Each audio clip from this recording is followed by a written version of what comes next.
YouTube's copyright system is just mighty annoying. It's like there's WWE clips that I want to use and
Okay, so what's up, guys, and welcome to the WWE cast. Not really. It's the Indie Games podcast, guys. We did trick you there with a little sneak preview of the Belmont's voice coming through. But yeah, thank you so much for joining us. Somehow I hacked through the audio channel and you were able to hear me. You're on the wavelengths there. Somehow you managed to tweak through there. Brilliant stuff. But yeah, thank you so much for joining us, guys. We're back for another Indie Games podcast. This is going to be an awesome one. We've got an awesome guest on today, and we've also got a brand new regular co-host on the channel to make the trio, the Holy Trinity that we might be going forward. But yeah, this is going to be an awesome show. We're going to be chatting about one of my favorite things in gaming, which is Metroidvanias and indie games, of course, as well. But yeah, this is going to be a fun one, guys. Thank you so much for dropping by. Great names in the chat already. But yeah, let's go ahead and jump into some intros, and then we'll do some shout outs to the chat in a moment. But yeah, thank you so much for joining us, as I say, and let's dive into an intro to my good man Luke Steele. We'll warm up to the new guys after. But yeah, Lukey baby, we have got some good company tonight. I hope you've been well, brother. I know you've been busy, but hopefully it's going to be a nice respite from that tonight. We can kick back and enjoy some gaming talk. How's it going, brother? Yeah, no, well, thank you. Yeah, I've been very, very, very, very busy, which has been a bit frustrating, but but now I've got Sunday evening and just some time to talk about indie games, which is always a good time, isn't it? So and Metroidvanias no less as well. So that's a really good time. Absolutely. So someone needs to start some kind of Hollow Knight counter in the chat so we can see how many times we've mentioned it by the end of this podcast. Good. Yeah, I love that. 41. I have a feeling it's going to be a lot. I think so. You could be right there. I love it. Does the picture in the thumbnail count as another one as well? That's ever present at the moment. That's a count already. Yeah, let's just go with that. And it's been in the intro already as well. So yeah, so far so good. But yeah, awesome to have you on again, Luke, bro. It's been a pleasure doing it with you, and we are adding to that crew now, as I say, and we have him for the first time on a co-hosting duty today. It is my good man Scott joining us. He's been on so many times, you'll know him already, of course, but we just couldn't resist but add him to the regular crew because he's an amazing guy and awesomely passionate about indie games as well, which is obviously important on this channel. So thank you so much for accepting the invite to join us on the regular, Scott. And how are you doing, brother? I'm very well, mate. To be perfectly honest, I thought we were here to talk about live service and battle pass and loot and things like that. So I think I've been caught here under false pretenses. Yeah, to be honest with you. Love it. But it's an absolute pleasure to be here, mate. Obviously, we've had the pleasure of chatting a number of times. Obviously, me, you, and Luke have been on many a podcast. So it feels a bit different tonight, though, because obviously it's my first time as, I guess, an official co-host, which sounds a little strange to say for the first time. I'm sure I'll get used to that. So yeah, it's an absolute pleasure to be here, mate. Thank you very much for the offer, and I'm looking forward to chatting some more indie games tonight with you all. Awesome, bro. Fantastic. Yeah, I'm really excited for what we've got in store going forward into the future. I'd like to be able to evolve what we do and change things up and have more contribution from you two guys. I want it to be a thing we take forward as our baby in life. So yeah, I'm looking forward to how we can do that. It's not a romantic thing, I promise. Sexual tension will be off the scale later on tonight, mate. So don't worry, there might be a few more babies to come. Love it. I love it. Awesome stuff. And finally, guys, we have got an awesome guy joining us as a special guest today. Someone who I've been really enjoying his channel. It does awesome content around Castlevania, Metroid, and indie Metroidvanias. And I'm absolutely loving what he does over on his channel. Definitely go and check it out for sure. He's got so much passion. I love that. And yeah, he's not been on this channel before, so it's the first time, as I say, and I couldn't resist but reach out to him. And I'm so glad he's accepted the offer to join us tonight. It is the Mad Belmont, aka Belmont, for tonight. How are you doing, brother? I'm doing great, man. Thank you so much for having me on here. It's been a joy interacting with you in the comment section of both your videos and my videos as we have done, and on Twitter. And yeah, it's just, man, I can't believe this.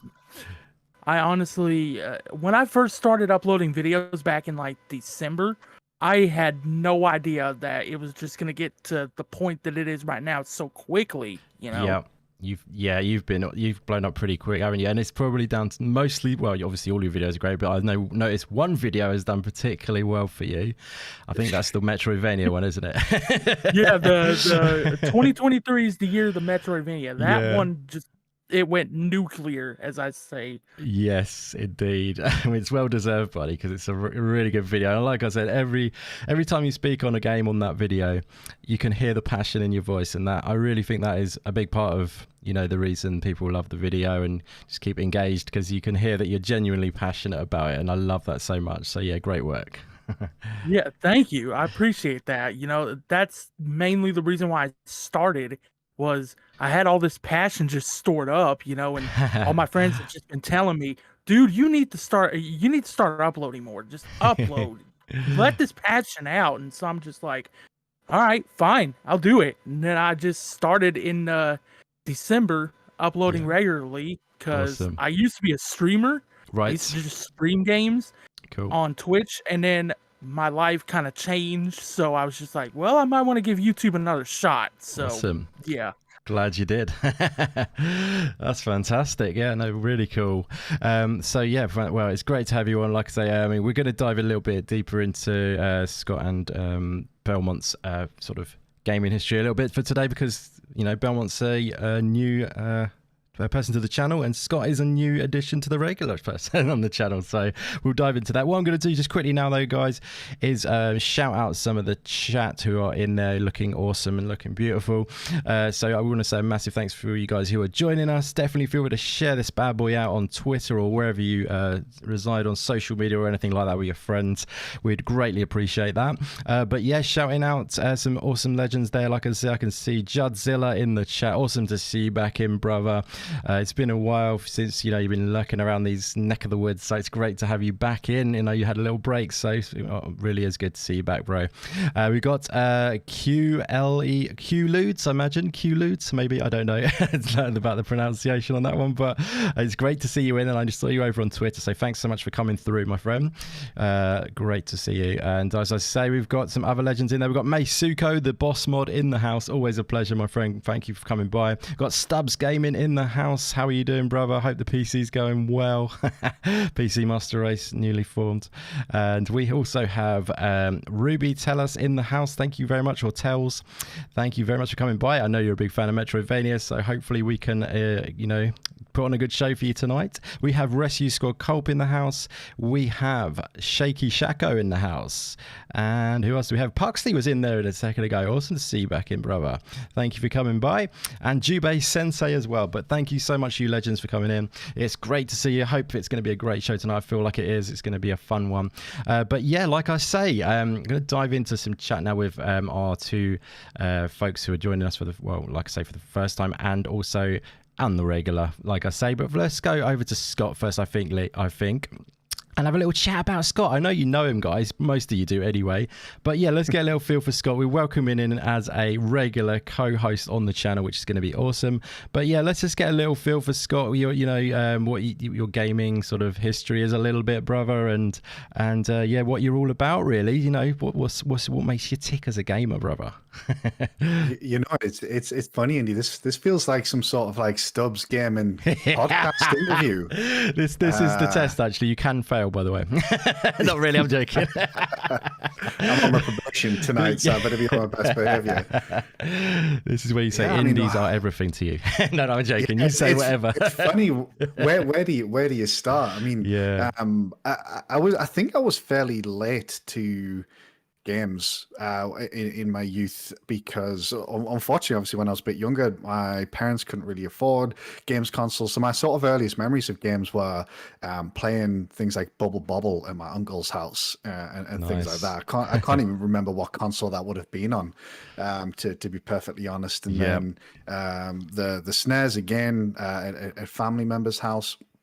Now we finally got our first SNES. Well, a Super Nintendo for those who are maybe on the other side of the pond. And it kind of started from there, to be perfectly honest. And honestly, so my original, my early days were very much, and they still are to I guess quite a big extent. It's still very much in the multiplayer side of things. You know, playing Mario Kart with friends and family. And then when it really got really big was I got a Dreamcast. And I played Phantasy Star Online, and then I built my first PC and I started playing Counter-Strike. And then the natural evolution from there was the Xbox, you know, moving from Dreamcast or over.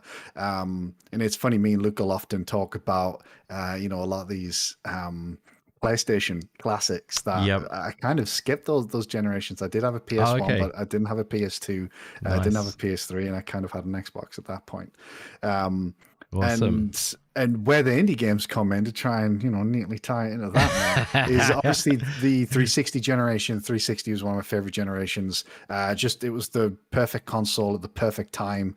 And there was the introduction of Xbox Live Arcade during that era, which obviously introduced me to a whole raft of games that I would never have probably experienced otherwise. You know, one game that really stands out is Marble Blast Ultra. I don't know if anybody played that on Xbox Live or Arcade. I don't remember that one, actually. I never did. Really nice. Yeah, and honestly, for all the games I had on 360, there was probably only one or two games, which were probably Halo 2 and Halo 3, that I played more than Marble Blaster. I put so much time into that game, and obviously that kind of dare I say kind of kickstarted indies like on the consoles. Yeah. Obviously it wasn't something that was as easily accessible prior to that, and then that's kind of carried on through the Xbox One and Xbox Series generations, and then more recently you've got things like Game Pass, which I think has been unbelievably beneficial to the indie game community in terms of getting more eyes on games, getting visibility. You know, we're probably going to talk about some that are going to be on Game Pass tonight. I don't want to make this all just about Game Pass, but that's also opened my eyes to even more games that maybe I wouldn't have experienced in the past. So yeah, I guess that's like a whistle stop tour of my gaming history. Stubbs says he's a little bit more in depth, so I guess you got a bit of a challenge there, man. Yeah, that's it. I missed just to notice, I missed Indie Gamiacs earlier on. So shout out to you, my friend, for coming by. Thank you very much for being here. Loving what you do on your channel as well. That's a great little whistle stop tour of the old Scott life. I love that. It's great, brother. So a lot of people have found that sort of Xbox Live Arcade period quite pivotal for a lot of people playing those smaller games. It was a good time actually, and it helped get those smaller games out there into the limelight. There's a lot of gems from that, like Braid and that those sorts of games back then. Super Meat Boy and that sort of thing. That was a good time for sure. But yeah, no. Have you actually been on Stubbs Cast, by the way, to be grilled yet by Stubbsy? Or you know, it is Indy. I've not had the pleasure for some reason. I've not had the invite. That's outrageous. Have you been on, Indy? You've been on, haven't you? Actually, I know Mr. Luke Steele has been on as well. Has, yeah. I mean, I went on actually a long time ago with a guy called Jeepers. I don't know if you know him. So we went on as a double whammy kind of thing, and we took blows together. Not in that sense, of course. Let's not go down that route. But you know what I'm saying. Yeah, I'll leave that there. But yeah, Stubbs is just like the Jonathan Ross of the gaming community, isn't he? So yes, he is indeed. So yeah, I think Stubbs keeps saying he wants to get me back on, so that'll be cool to have another crack at that actually. Yeah, but you should get Scotty on Stubbs. That would be good. I'd love to hear the full history, but that was a great little rundown there though. Brilliant stuff. So yes, Belmont, my friend, you've it's written all over your content and what you put out there, which is awesome, what you love, but I'm sure there's going to be a bit of Castlevania mention and Metroid mention in this. But your gaming history, my friend, what's been like things that really are in your heart and your gaming history, what you've loved through the years, what's sort of defined you as a gamer? And a thing, if I know it's not get too sort of preachy about it, but at the end of the day, we are hardcore gamers, and a lot of our lives are led by these games in that sense. But yeah, so give us a little take, my friend, from what's been the things that have really hit sort of the spot with you. All right, so I started gaming when I was 2 years old. My brother gave me a hand-me-down NES, which was one of the best hand-me-downs I ever got. He gave it to me for my birthday. He didn't want it. He had another one, and so he decided to get me into gaming, so he gave me that. Zelda, Mario Brothers Duck Hunt, WrestleMania, and a few other games, but nice. I started out with Mario and Zelda. I played those two pretty much religiously back then, and then once I found out video game rental stores and things like that, I started renting games, and that's where I discovered Metroid and Castlevania and stuff like that. Yep. That's how my love for those two series started, was by renting them. Interesting. Yeah, so that would have been something that you wouldn't have usually tried, would you say? Or is it just the fact, because did the rental thing make you try other stuff then at the times, or was it just you were like really experimenting? I really couldn't afford games back then, and I only had one game store, and it had like the N64 and stuff like that. It didn't have what I had, Yeah. So awesome. But the rental stores, they did. So yes, it both served to help me discover games on the systems that I had. Yeah. And it also was a way for me to just play games that I normally wouldn't have bought, because you just take about 2-3 of them, pay $5, rent them for 3 days, and you just get to enjoy them. Absolutely, yeah, good shout. That's basically what I did. And then once I found a game or a game series that I really loved, I would just sit there and rent that series over and over and over again. Nice. Until I beat those games. So that's how I beat Metroid. That's how I beat every single Castlevania on the NES. My brother gave me a SNES a few months after he gave me my NES. So then I had a whole new slew of games to play. So I would go and I would rent sports games because I am a pretty big sports guy. Love me some wrestling, love me some basketball. Growing up in Kentucky where I am, you kind of, sports is basically unavoidable. Is it? Here. Yeah. You're either gonna hear about football or basketball. I really got into basketball, so I would just rent basketball games, wrestling games, that type of stuff, because they were games that I could just play over and over and over again. Because like I said, I couldn't afford too many games, so the games that I did buy, I would buy games that I could play for an entire year. Until I could get my next game. Yep.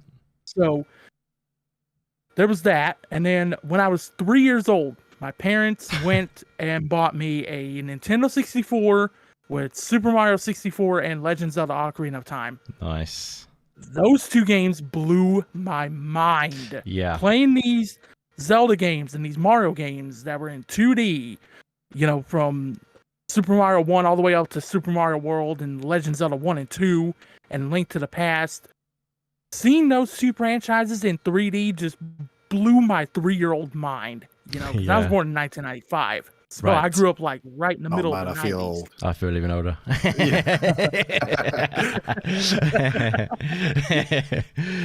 Why is it always that I'm the youngest one, man? Every friend group I'm in, I'm the youngest one. Man, I tell you. Embrace it. Embrace it. Yeah, take that. Yeah. it's not a bad thing. Exactly. Yeah, I would take it. Yeah, so that's good. I played mainly those two because there was no Metroid on N64, but I did play the heck out of both Castlevania games that were on the N64, rented those to death at both of my local rental stores at the time, because I would just go there, and if one store didn't have it, I'd just go to the other one, because I knew they were going to have it.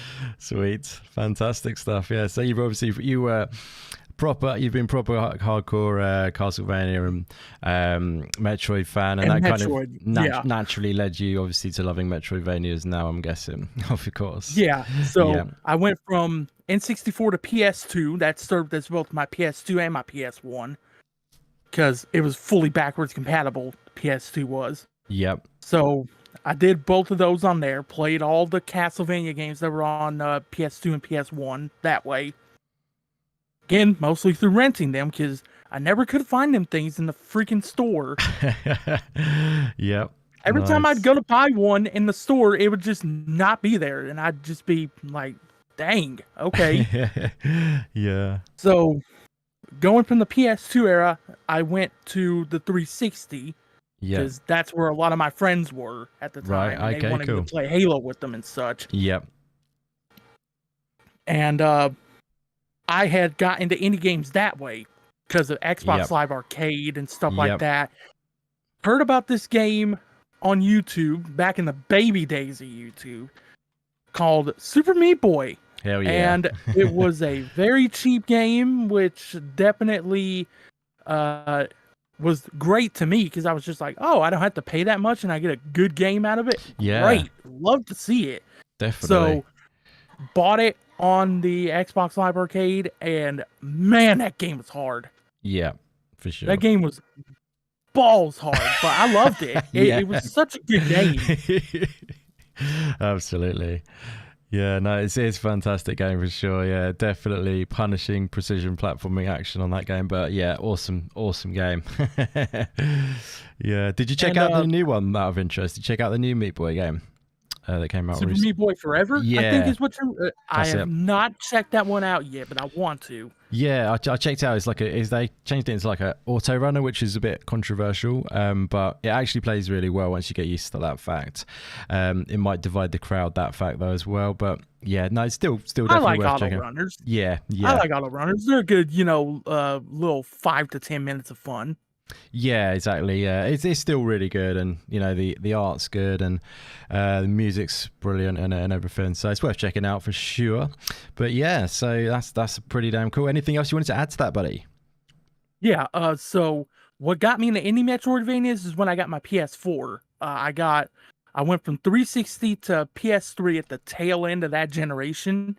Yeah. And then when I got a PS4, that's when I really started to get into the indie Metroidvanias, because you had games like Guacamelee that had come out around that time, and you had just a bunch of different games that were either coming out or had been out on the 360 that got ports. So I started playing a bunch of them, and I was just like, whoa. Okay, this seems like Symphony of the Night, which is my favorite game of all time, by the way. I love that game to death. Awesome. So I could tell that they were pretty inspired by that game, so I was just like, I might want to play more of these. Yes, exactly.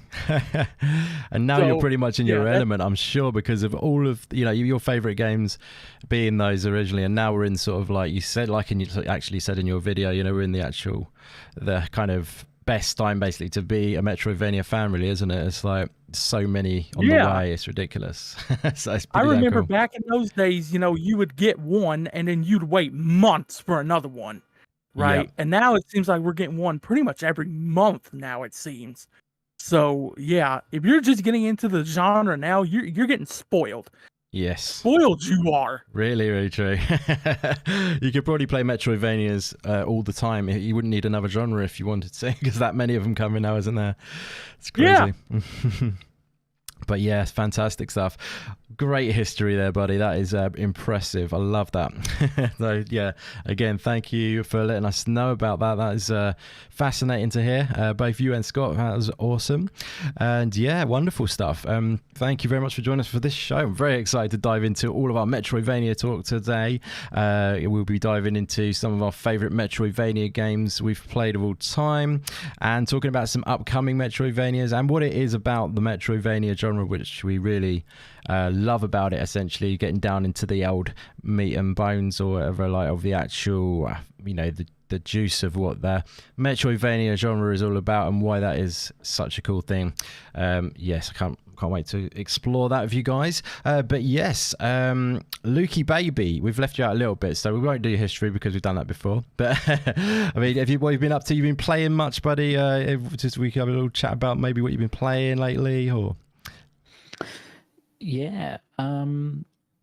Not many indies, actually. No, exact. Is a slight problem. Cue the GIF. Indie show. That's all right. No worries. But no, I've been playing a bit. I mean, I haven't had much chance to play like a lot of stuff. But I think the last thing I played was actually probably the Resident Evil 4 demo. Nice. Huge fan of that series and particularly that game. I think it's just incredible what they've done even from the demo. So I've actually played that like 4 or 5 times because it's only about 15 minutes long, but it's just great. So I've been playing that. I've been playing Wolong, which hit Game Pass recently, which is cool, fun game, particularly like if you like Souls games. Nice. A weirdly large amount of Gran Turismo 7. Okay. I think probably that's because it's a game you can just do a little bit on, and you don't have to like invest tons of time in one sitting. So that's been great. I just really adore that as well. I've just had a lot of fun with it. I've been playing some PSVR 2 as well. Again, some GT7 in that and some other games. Which is awesome. Played a little bit of Resident Evil Village in that, which is terrifying.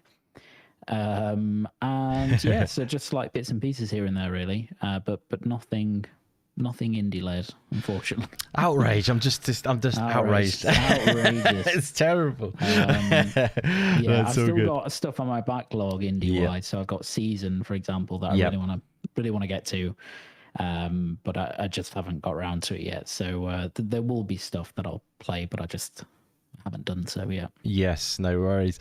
I just noticed an incredibly kind gesture from Shaki Shako. Thank you so much, my friend. That is incredibly generous of you. Wow, my friend, that is very kind. Thank you. Reading out your message then. Just want to wish everyone a wonderful day, and thank you, Belmont, for being part of the guest for tonight. Also, has anyone played 0000 before? It's a wonderful and challenging indie platformer. I have not played that game. Has any of you guys played that game? Nope, I haven't. No, I haven't even heard of it. I've not heard of it actually. Yeah, I'm just checking it out now. It's described as a 1-bit lo-fi platformer. Oh, nice. It looks very old school. I'd highly recommend checking the screenshots out for that. Sounds cool. Excellent. Well, that's a good recommendation. I'll definitely check that out there. And thank you again so much, my friend. That is incredibly kind of you. You rock big time. Wowzers, guys. That's very nice. We don't get much of that around here, but we always have legends in the chat, but that's very, very kind. So, yes. We haven't negotiated my cut. Yeah, there it is, my friend. Take it away. You'll get about 10p of that after YouTube takes their 98%. No, but yeah, your cut will be all the love in the world. He's like, great, I don't want to say that.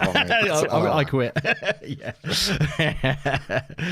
Brilliant stuff. No, this is going to be a great one. So thank you, everyone in the chat. You're all legendary. Thanks for being here. I'm looking forward to diving into this. I think we should go ahead and jump into the topic, the meaty topic that it is, the Metroidvania chat. As I say, we've got a few different angles to look at as we do dive into it, and that we're going to explore with it. So maybe let's hop over to that. Go. So how should we do this? We could probably talk about maybe we can talk about why we love the genre first, or assuming you all do love the genre, of course. And then we can dive into... Actually, maybe we'll tell you what we'll do. We'll talk about some games that we have loved, and then we'll talk about why we love the genre, and then we'll talk about some upcoming games, maybe. Right. Sound good? Is that a good way of doing it, guys? What do you reckon, or different order to that? Any thoughts? Sounds good to me, Matt. Sounds good. Yeah, sounds good to me. Perfect. Let's do this then. Okay, so I think we should fire this one straight over to Belmont, as I'm sure he's got some great... He's chomping at the bit for this one, I know it. Oh, yeah. So the first game that I want to bring up here that I absolutely love, and it's one that came out of nowhere for me, is Time Spinner. Time Spinner, man. That game is great. I played it last year because I game shared with a buddy of mine, and he got it, and he said, dude, I think you might want to play this game. And he told me about it. I did some research on it, started playing it. I could not put it down. I played that game for like a month straight until I beat it, because it gave me those old school Symphony of the Night feelings, with its traversal system and the way that the map works and the way that its abilities work and stuff like that. But it also adds a uniqueness to it with that time stoppage feature, where you can just freeze time and then use enemies as platforms and stuff like that. Man. Right, okay. Because I never checked it out. I was going to check it out a little while, but it's like pixel art, isn't it? I know the one you mean, exactly, the game. Yeah, it's a pixel art type of game. Yeah. It looks kind of like a PS1 game. Yes. If I had to say what it was, but yeah, great story to it. Nice. Music is phenomenal. I am a huge music and video games type of guy. And if your game has a good OST, that says a lot for how long I'm going to play it. And yeah, Time Spinner has one of the best indie soundtracks I've ever listened to. Nice. In any game. That's fantastic. Yeah, it does look really cool. Actually, that's given me a little urge to play it a bit more, because I don't know, there was something about it that I don't know why I didn't just check it out. But I think it was in Game Pass at one point as well, potentially. And I never jumped in for some reason, just didn't find the right timing from when other games were catching my interest, if you see what I mean. But you think it's definitely one of the ones that we should be checking out then? Yeah, I Nice. would love to see you cover that game. Nice. 'Cause, man, I'm telling you, that game is great. Awesome. No, fantastic. Watch That's a it great though; it'll sink its meat hooks into you. I love It'll it. get you addicted.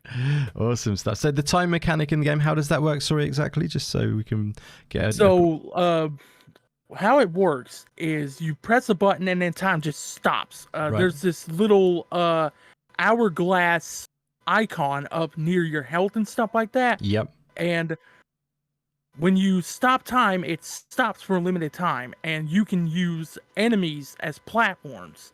So you can Right. sit there and jump up on an enemy, get behind them, and then you can either press the button to, make time go back to normal, Okay. or you can just let the hourglass completely empty, and it'll go Nice. back to normal.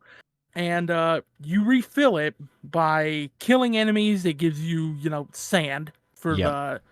the thing. Or if you hit a save point, it'll completely refill it.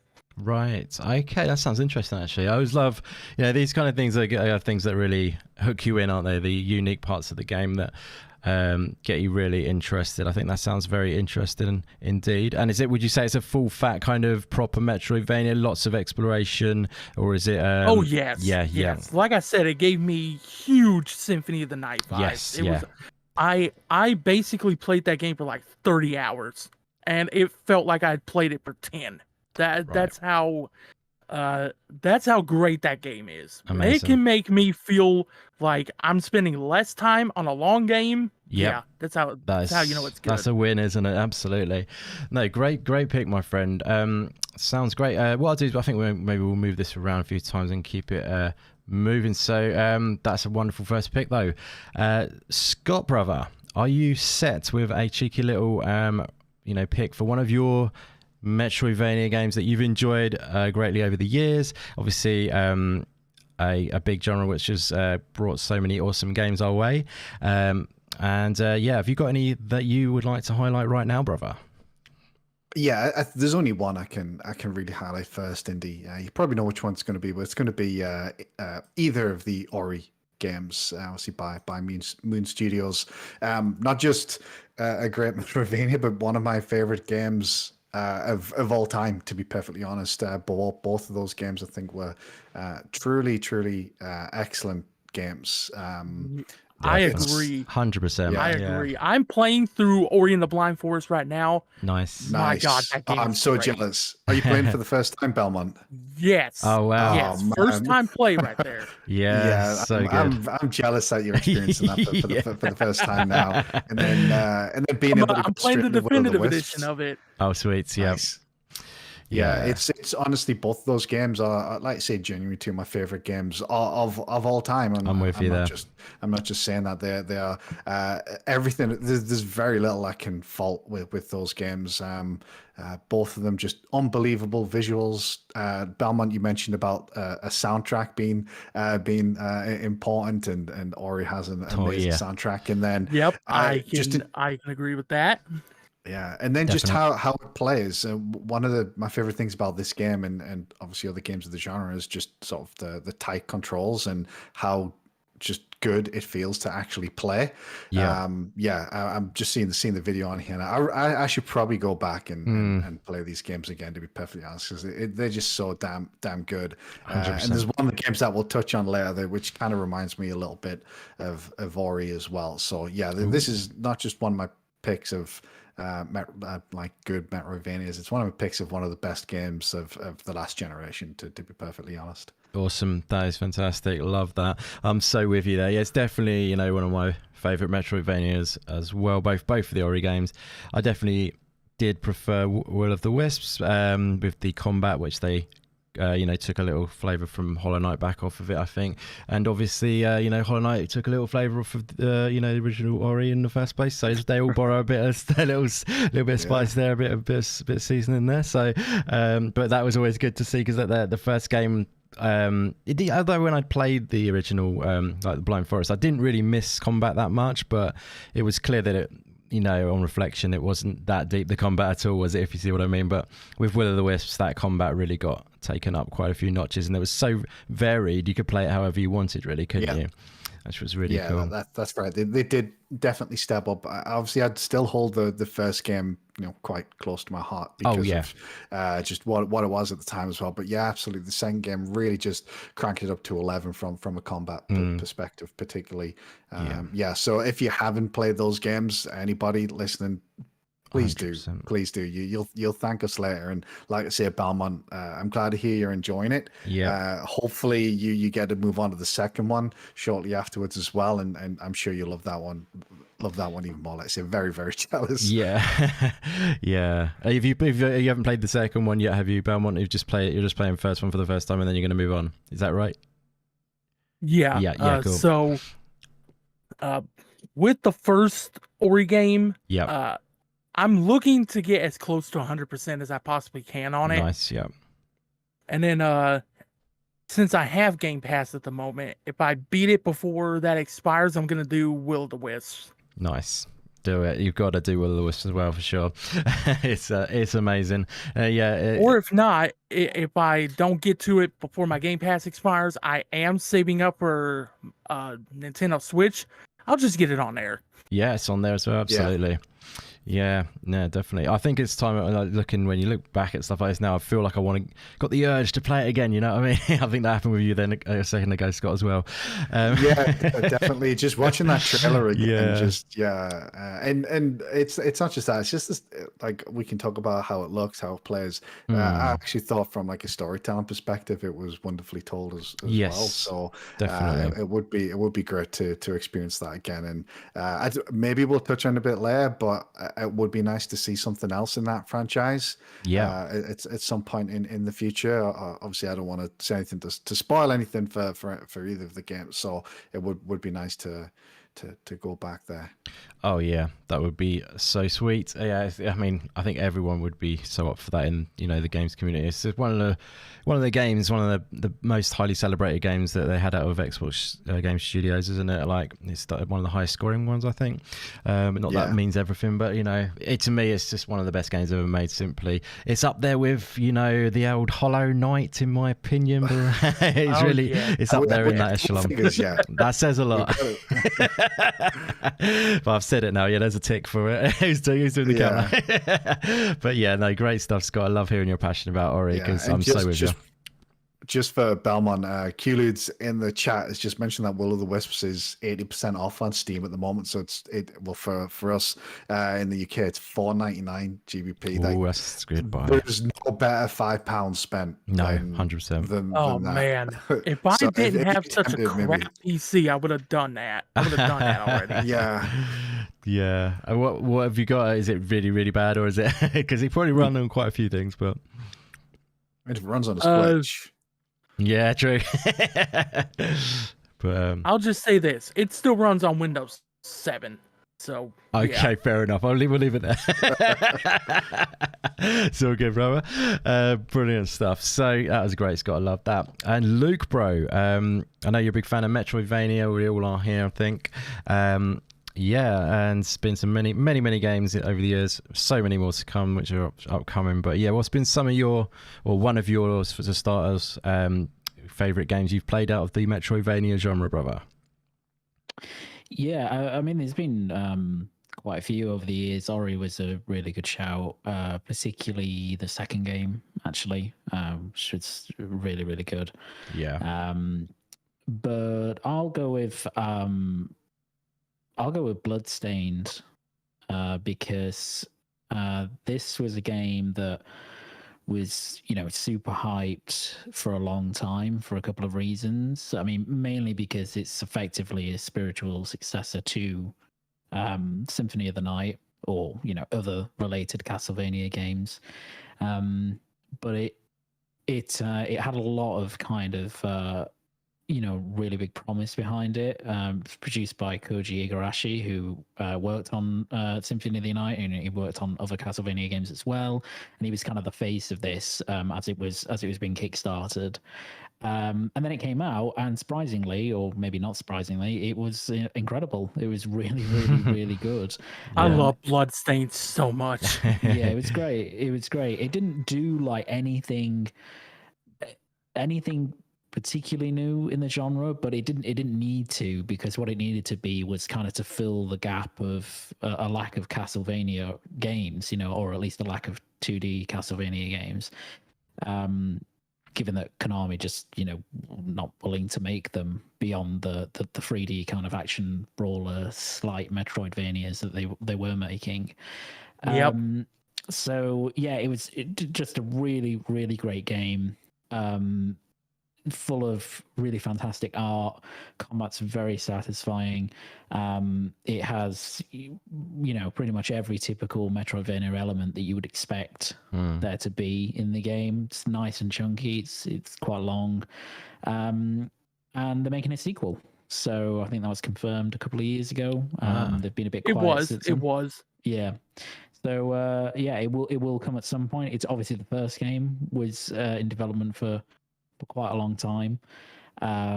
So this one is as well, obviously the sequel. But I'm really looking forward to it. And I think you can pick Bloodstained up for very cheap now as well. So if anybody really wants a Castlevania style game, with Castlevania heritage, then go out and get it. You can get it on everything as well. So PC, Switch, Xbox, PlayStation, literally everything. Yep.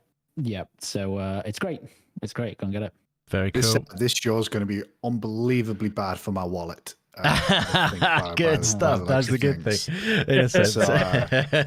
Luckily, Bloodstained does go on sale quite often, and it's really cheap every single time. Yep. So just wait for a sale on that game, I'd say. Yeah. Because it does go really cheap. Which one is that, Luke? Because I'm having a quick look. I'm actually looking up some of these games as we chat. See which ones need to add to my wish list and things like that. For my inevitable Steam Deck purchase, that is a requirement for being part of the Indie Games podcast.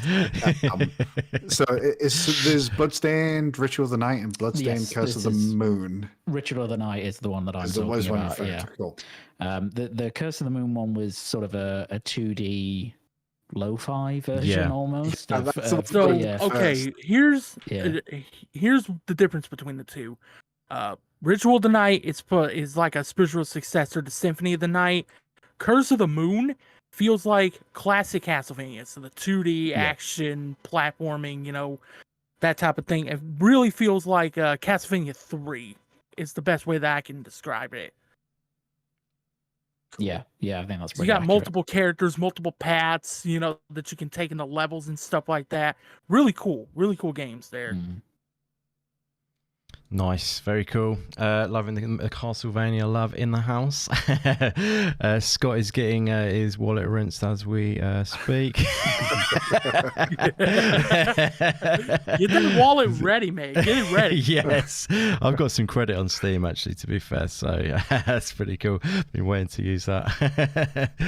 But yeah, so that's awesome. That's great picks there, guys.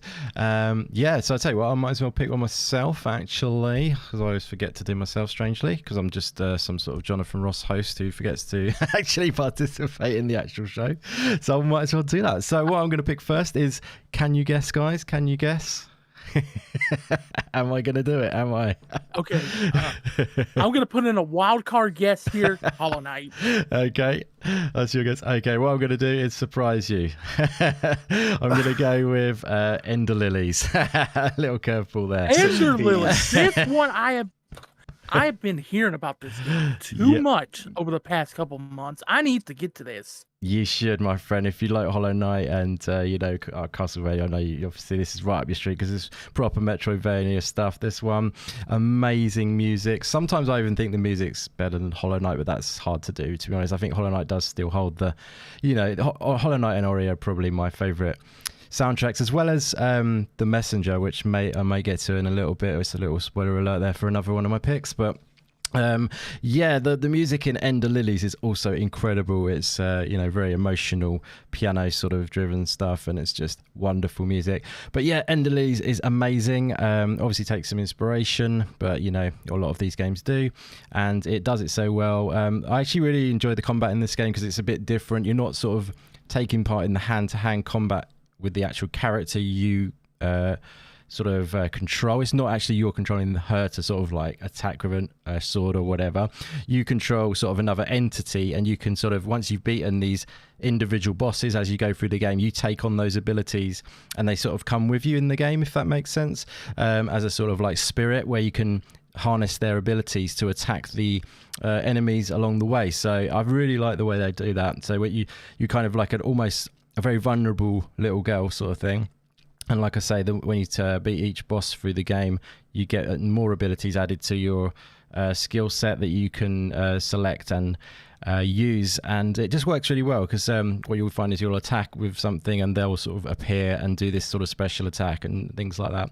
I just think it's a bit of a unique spin on the actual combat to other games, and it works so well. It obviously is absolutely stunningly beautiful as a game, and yeah, it is one of my favorite Metroidvanias of all time without a doubt. Definitely one of my favorite in the most recent years. I've sort of played it, I think it was like last year or year before, I think it was maybe one of those years, and yeah, absolutely blew me away. Super wonderful game, and I highly recommend this one, guys. It doesn't always come up on sale as often as some games do. Like every sale you'll see Celeste at £3.74 on Steam, so like things like that every time. But like Enderleys, if you see it on sale, grab it, or just get it anyway because it's well worth it. But yeah, by the way, on the subject of sales, there's actually a Steam sale coming up in a few days. I think it's starting on the 16th, so be ready with your wallets, guys. Yeah, Enderlilies is amazing. Have any of you guys played Enderlilies on this panel? Or? I obviously haven't, but I have heard about it. I've had people tag me like crazy saying, really? Dude, you need to play this game. Yes. Love it. Yeah, you do, my friend. I'd love to hear your thoughts on it when you do. It's a wonderful game. Yeah, it's there's the bosses if it's on Switch, I'll probably get it on there when I get my Switch. It is on Switch, I believe, actually, yeah. I played it on Steam myself, but yeah, pretty sure it is on Switch, this one. Yeah, and by the way, guys, I've got to mention in the chat, let me know your picks of these your favorite Metroidvanias of all time, because we'd love to hear them, and we'll definitely be reading those out. So feel free to drop us a comment, and thank you so much everyone who is joining us as well and checking out this show. Shout out to a few more of you. We've got Defloyd joining as well, and I think I saw some other names in the Rescue Squad Culp, and Smokeback Official in the house too. But yeah, thank you for being here, guys. But yeah, that'll be my first pick. I put that one out there first because it's a game which I know is quite highly celebrated, to be honest, but less known perhaps than the obvious, if you know what I mean. And it's a really wonderful game to check out. So Ender Lilies gets a massive thumbs up from me. Yes, check it out, guys. So Belmont, my friend, would you like to shine a light on another game that you've loved in the Metroidvania genre? Yes, and it's also one that I am currently playing at the moment, which is Blasphemous. This game. Oh my god, dude, okay, so I heard about the second game, right? And I made that video, that 2023 is the year of the Metroidvania video, and yep. I had just started playing Blasphemous before then so I could get ready for the second game. That game has completely hooked me. Again, another 20 to 30 hours that went by like nothing. Felt like nothing to me, because that game is just so great. It has this, it does have the classic Metroidvania feel of that grand exploration and adventure that those games kind of give off, but at the same time, it has combat that is extremely satisfying, where you sit there and you can parry enemy attacks, and then if you do, you get like this big meaty counterattack afterwards. So it's kind of got like a Souls-like feel to it, if I had to kind of say that. It's a Metroidvania / Souls-like with the combat and stuff like that. Really cool game. Love the art style for it. It's kind of like got this weird gothic fantasy, religious type of art style to it. That's what puts me off it. As Luke knows, the religious thing really puts me off it, like the babies. As Luke knows, we've talked about Blasphemous before. It's a game I want to love, but I just can't get into the tones and the sort of themes. I'm surprised you're showcasing this on the channel. I know it's quite shocking, but I've got to respect the guests. Some censorship to pop up. Yeah. I've put the video up. Yeah, no, I honestly, it's one of those things. It's just like the combat, everything about this looks awesome, but the bosses are a little weird me out, if you know what I'm saying. But yeah, I totally get where you're coming from, though, Belmont. Totally do. Fair enough. I'm just a weirdo because you know I love horror. You know, yeah, no, I love horror. So like, yeah. and I'm a gore hound. You know, when it comes to horror, so you know, weird kind of enemy designs like the bosses in this game really just tick those boxes for me.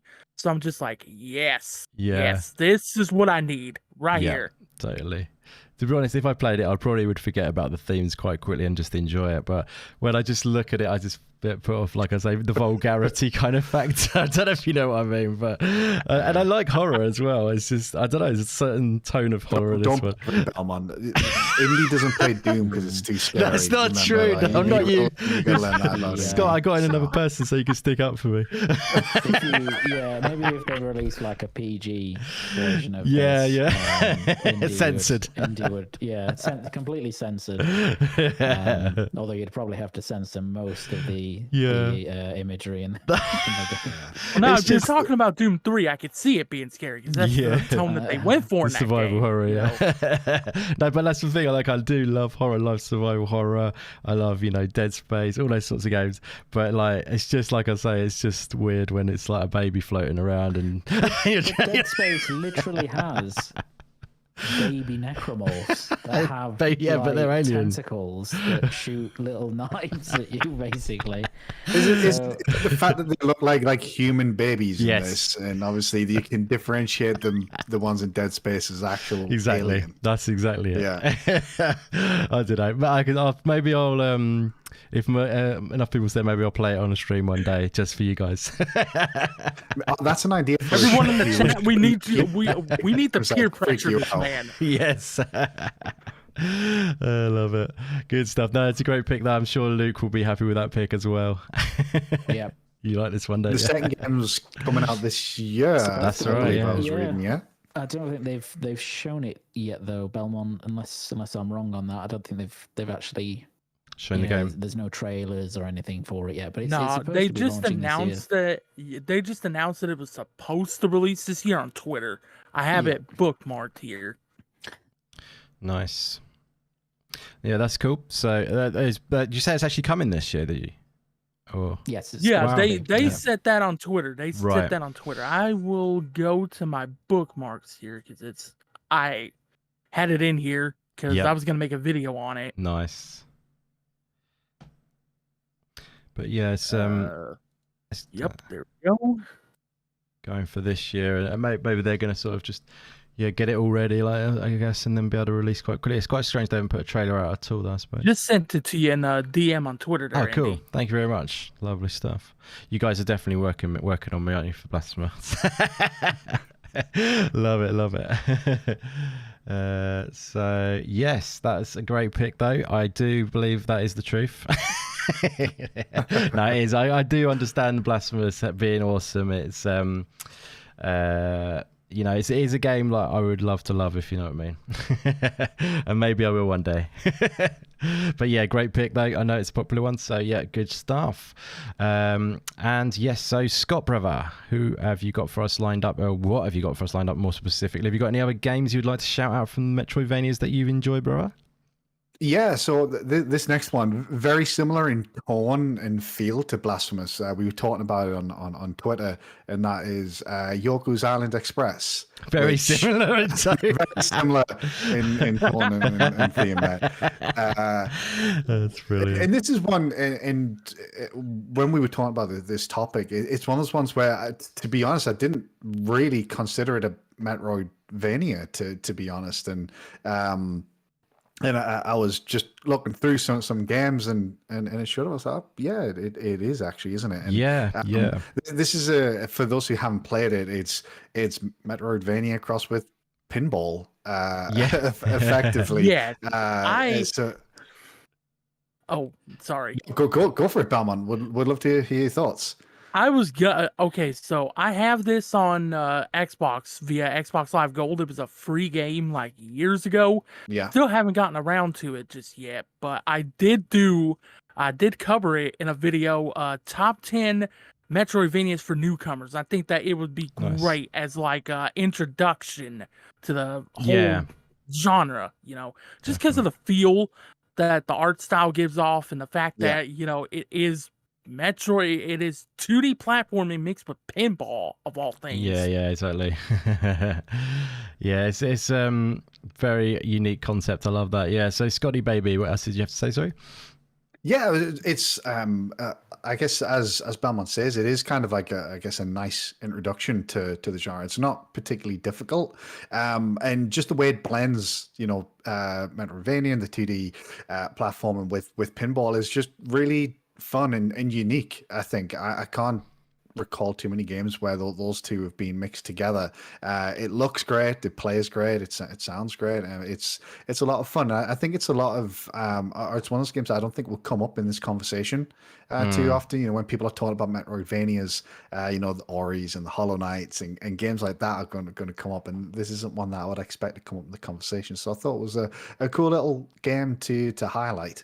If you haven't played it and Metroidvania pinball sounds like something that would interest you, I would definitely check it out. I'm pretty sure it's available on more or less everything these days. It's been out a couple of years as well, so you'll probably be able to pick it up relatively cheap. And it's actually one of those games that I found was really easy just to play for like 15-20 minutes at a time as well. It wasn't a game that you had to sit and put hours and hours in a single sitting. It was a nice game just to pick up, just play for a short period of time if you've got like a little break, and just jump back in next time. So yeah, did you play this indie out of interest? Yeah, I did play this actually. Yes, I did enjoy it, but I don't want to be negative. I hate being negative, but like I didn't get into it as much as I know a lot of people really love this game. But I found the traversal, the movement around there. Obviously, it's quite rigid, and I didn't quite like that as much, if that makes sense. Obviously, because it's pinball aspect to it, it sort of makes it you haven't got the free flow to move around the map like you would in other Metroidvanias, and that a little bit annoyed me, if that makes sense.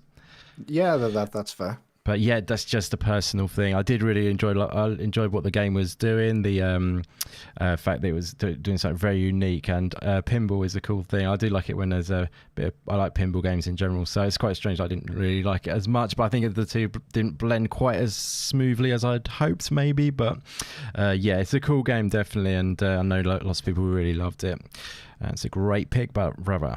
For sure. Yeah, I'd love to see them maybe go back to that. We were just talking about how Ori Wanda 2, how they improved so many elements of the game. I'd love to see, what they could do with a little bit more refinement. Definitely. It's fairly short as well, though. I think it's maybe like 4 or 5 hours. I don't think it's a particularly long game. If anyone's interested in checking out, please do. Definitely, bro. That's it's always nice when they're short experiences like this sort of one. It can be nice just to visit the world of it, get through the full game and experience the full story, and then move on to something else. So nice to have a mix of sort of lengths in games for sure. Good stuff. That's fantastic. So is it me next or is it Luke? Sorry, I've forgotten. Luke, isn't it? I've lost I think it's Luke. Thank you very much. I've lost the plot already. Luke, brother. So have you got something lined up for us next, bro, that you have enjoyed in the Metroidvania genre over the years? Yeah, this one's Guacamelee, which I think Belmont mentioned earlier. But this is just a really cool game that I think came a bit out of left field at the time. And it was kind of in that period where Metroidvania indie games were still quite few and far between. So this is really kind of a progenitor of, kind of the scene, the indie scene that we have now, almost with lots of different Metroidvania games and some very successful ones. But I remember it coming out, and it's just again, it kind of doesn't do anything particularly new in terms of mechanics of the genre or the subgenre. But what it does have, which very few Metroidvanias have, is a lot of humor and a really cool, unique setting, as I'm sure you're about to see. Just to let you know, by the way, I have pulled up Guacamelee 2. I don't know if it was specifically 1 or 2 you wanted, but I think 2 evolved it a bit more. It was 1, was it? Two Okay. Great as well. Yeah. It doesn't matter either one. Okay, cool. Yeah. So yeah, but super cool set of games. Again, like I said, really different kind of aesthetic compared to other Metroidvanias. Really leans into the humor and the kind of surrealist environments and setting and all that sort of stuff. And obviously, all of the abilities are kind of based around, lucha libre, basically. Lucha libre wrestling. So cool, it just all gels together really well. And I think it's Drinkbox who make Drinkbox, it. That's it. Yeah, it's Drinkbox. So just a really, really, really cool game. Again, you can get this really cheap now. So the dirt cheap, but I think you can get both in a package. That's it. That's it. Steam. Yeah. So really cool. And if you haven't checked it out, go check it out. Nice, very good pick, buddy. Yeah, their art style and everything, and just the personality that they get in the game is just awesome, I think. And yeah, everyone saves the world, isn't it? The newer game they made, everybody saves the world. Everybody, nobody saves the world. Nobody. That's right. The opposite. I played. I didn't. I was a little bit disappointed in that. I have to admit. I know people loved it, but it's not Guacamelee standard. I was the same unfortunately, Indy. I was unbelievably excited for Nobody Saves the World, and it didn't quite land. I think the way I wanted it, unfortunately. Yeah. So, but there we go. That's one of those things, and hopefully they'll be back. Maybe they'll do another Guacamelee now. They'll think, "Oh, we'll go back to the old trusty one." You know what I mean? Yes. But or they'll do something maybe again Metroidvania or something. I don't know, but just really cool. I was just going to ask Luke a little bit more about Guacamelee, because he mentions the humor side of things, and that's something that very few video games are able to do, and particularly do well. So it's interesting to hear that because I've not played Guacamelee. I do actually have it because it was a Games with Gold game many moons ago, I believe. I think it was just the first one, because it was like the super duper edition or something like that. I think they released on Super Turbo Championship Edition, I believe. That's the one. It was. Nice. That's the one. So I do actually have that one already, so I should probably check it out. And I like the idea of, I do think humor is something like games need to do a little bit more. Not very many games do it or do it well, unfortunately. So it's nice to hear that this is a game that maybe is able to do that. Fantastic. Yeah, no, great shout. Yeah, it's one of those things that can go it can fall flat, can't it? I mean, mess up the humor. Yeah, it can really be a good thing though if you get it just right. And just like I say, the personality in general is just, it pops, and it's just fantastic. And the Guacamelee games, good shout indeed. So yes, do you know what? We might have to say Hollow Knight, I think. We got to do it. We got to say it. We got to do it. Who's going to be the one that does it? This long. I mean, what we're an hour in a bit. We got to get to it. Okay, I'm sure we'll all have something to say about Hollow Knight. I'm just going to put it forward, and then you can speak on Hollow Knight if you want to speak on Hollow Knight. So yeah, obviously, I'm going to say right now, Hollow Knight. Everyone knows that this is the daddy of the Metroidvania genre these days. Although Ori is definitely up there with it, but it's up there in that. It's a different tone, which is cool, because I think they have two very unique sort of vibes to them, which is different. But I always think of like Hollow Knight as a more sort of like the darker sort of brother, sort of he's a bit emo or whatever. You know what I mean? And Ori's kind of like a bit clean cut, you know what I mean? He listens to My Chemical Romance when he's not out slaving. Exactly. That's it, you got it. But yeah, so Hollow Knight, obviously a masterpiece of a game. You've all heard me talk about it so many times, but yeah, this is Metroidvania pick, so we've got to talk about it now, and it's definitely a pleasure to talk about it every time because it's incredible. It's kind of funny actually, we're looking back at obviously the trailer of the original Hollow Knight. We've watched a lot of footage on Silksong. We always talk about Silksong, so it's kind of good to look at this again. But yeah, this game is just a true masterpiece in every sense. The music is just top notch and just incredible. The sort of the world in itself, where you explore the sense of exploration and discovery in the game is one of the most amazing things about it, because you truly feel immersed into this game. I think there was a moment in the game where I was just, so invested and just so like down the rabbit hole and just fallen in love with it basically, that I couldn't put it down. It doesn't happen that often where I'm just that much immersed into a game, really. And it's just, it's perfect, really. I know it's hard to say that word often, but I didn't really find anything that I would have wanted better. I know some people say the opening hours are a little bit slow, but it's all part of the master plan that they made. You know what I mean? They do that for a reason. And again, like, it's quite a tough game, but that's for a reason as well. It's that sense of, satisfaction that you get from the game, from really learning how to play this bad boy and just overcoming the bosses and, trying all different charm loadouts. There's just so much to it, which so much nuance to the game that allows it to be, such a fantastic game. Obviously the art style is just incredible.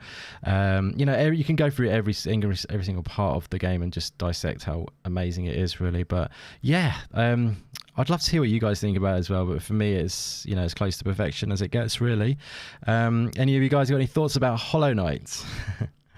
I am okay, so this is the second game that I'm playing through right now. It's Hollow Knight. Nice. I'm playing it and Blasphemous, like side by side. Kind of had to put Hollow Knight on the back burner because a certain DLC for Dead Cells just came out. Oh, yes.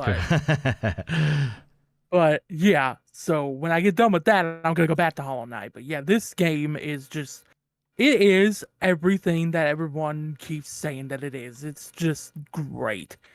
Platforming's great. Combat's great. I absolutely love this game to pieces. And I'm kind of kicking myself for not giving it the chance that I probably should have earlier. So yeah, absolutely. Yeah, I mean, don't be yourself about you playing it now.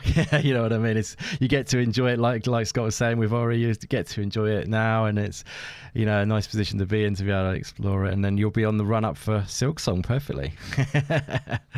So that's what actually made me get into it. I was just like, I gotta get this game done before Silksong ever comes out. Exactly, yeah. At least it's taking forever, so you got some time. But in a good way, so hopefully it should be a beautiful thing when it comes. But yeah, no, that's great, buddy. I'm glad you're enjoying it. How many hours into Hollow Knight are you at the moment? I think I'm about, I'd say, anywhere from 4 to 6. Not that much. Yeah, cool, nice. So yeah, you're just starting to uncover it. Yeah, if you see what I mean. Like, it's like the first 2 hours, you sort of it's just opening up basically, and then the more you play this game, like all Metroidvanias really, isn't it? The more you play it, the more you sort of bring the map together, and it just becomes this fascinating thing. That's one of my favorite things about Metroidvanias, is just uncovering the map and finding all the ways around the back route, and then bringing it all together, and then just having the full map at the end, if you see what I mean. It's just satisfying, But yeah, so any of you guys want to mention anything about Hollow Knight? Actually, let's go. I'm going to fire this one at Scott, because I'm not actually sure if Scott's, I can't remember. I was hoping you weren't going to come this way and be. No, it's all right. Yeah, I can say nothing to see here if you want. Yeah, I think I've failed my probation. No, you haven't. Unfortunately, so it's there'll be a trial period for rectifying that. Yeah, unfortunately, I have started indie, but it's funny you mentioned that maybe the early hours are a bit slow, because I did make a start on it and I did find that, and then I think I got distracted and ended up playing something else. And unfortunately, I've never gone back to it. The only reason I started in the first place actually was obviously because you never shut up. So yeah, woo. I had to check it out, and yeah, like I say, I found the first or the opening just a little bit slower, and I think maybe one of the challenges is because when you come to it late, like I did, obviously it's a game that is so beloved, and it's kind of seen as the pinnacle of the genre almost, and it's so highly rated by people obviously like yourself that there's a lot of high expectations going in, and then obviously those early moments are a little bit on the slower side. So I really do need to get back to it. I think even just to keep you happy. To be honest, I want to make you happy. That's what it is. Yeah, you're gonna love it. Maybe it's an idea for a show, Indy. You know, we get together, we play some Hollow Knight together. You show me the ropes. Perfect. You know, you guide me through it. I love it. Yeah, I mean, you're a massive. I was going to just mention you're a massive fan of Ori. I mean, it's an almost an obvious choice for you to be a massive lover of this game as well. If you see what I mean. That's why I think it would be definitely. How long is Hollow Knight India out of interest? Well, you can spend a lot of time if you want to and really go deep into it. Because when I was playing it, I decided I was loving it so much I just want to get everything basically. So ended up going for a very thorough playthrough. But you can, I think, beat it in around maybe 25 hours or something. But I think that's what people say. What about yourself, Luke? What did you beat it in? I beat it in a lot longer than 25 hours, just to let you know. Yeah. I can't actually remember now. I think maybe, I feel it was like 20 hours, 22 hours. I think that's the kind of thing I've heard when people say if they go sort of like for the exit, basically, if you know what I mean. Like, not like just beeline straight for it, but, a little bit of explanation. No, I did like, some side stuff, like maybe 40%, 50% side stuff, and then directly through the kind of main route aside from that. So about 20 hours, 22 hours, something. Do you like remember that. your percentage you got at the end? It tells you at the end when it's been too long. It's a long time. It's all good. It gives you a percentage when you at the end. You can go back into the game and still pick up the rest and stuff. So Scott, you can do whatever you fancy, whether you want to play through more, thoroughly. But there's certain things which are optional, which are so good to do as it's just worth it in my opinion. But you play it how you want, and then if you feel the need, feel the love for it, then try again, getting more of it and stuff. That's what I recommend. But there's optional bosses and stuff like that and things. Is that a reasonable time for you, do you think, or is that a long time? I mean, it's a little bit on the longest, longer than I expected to be perfectly honest. But I guess it doesn't matter as long as it's not 100 hours or something like that. As long as it's a good 20-25 hours, then that's the important thing.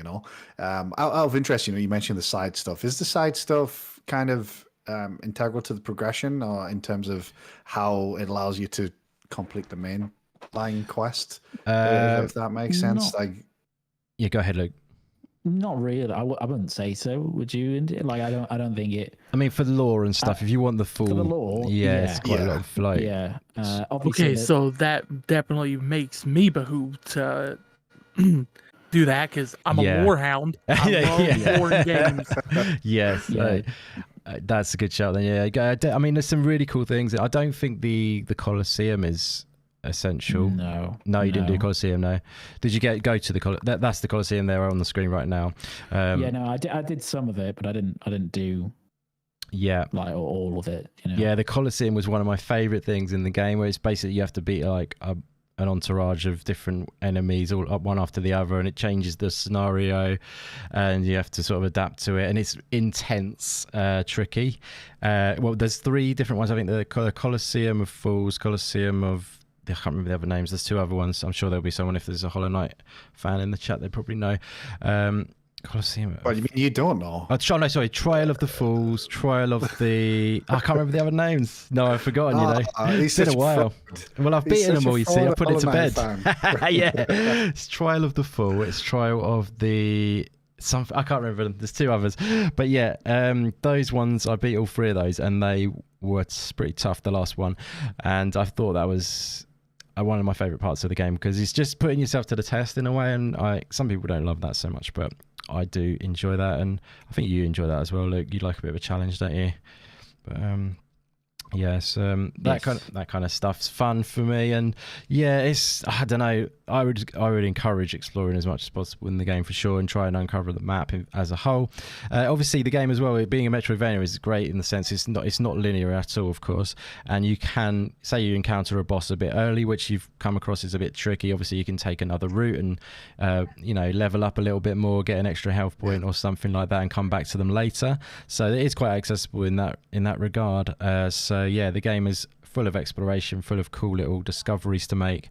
And yeah, I mean, because one thing about Ori is I think it's slightly less flexible in that regard. It's a bit more linear, although it is quite good in that sense. But you don't really ever feel that limited with Ori. But yeah, it's slightly less open, I would say, Ori is. But yeah, so it's fantastic anyway. But yeah, so I highly recommend checking it out, Scott. I would love to hear your thoughts on it. And yeah, we could do some sort of thing where you play it and I was just like, I stand there with like a whip or something.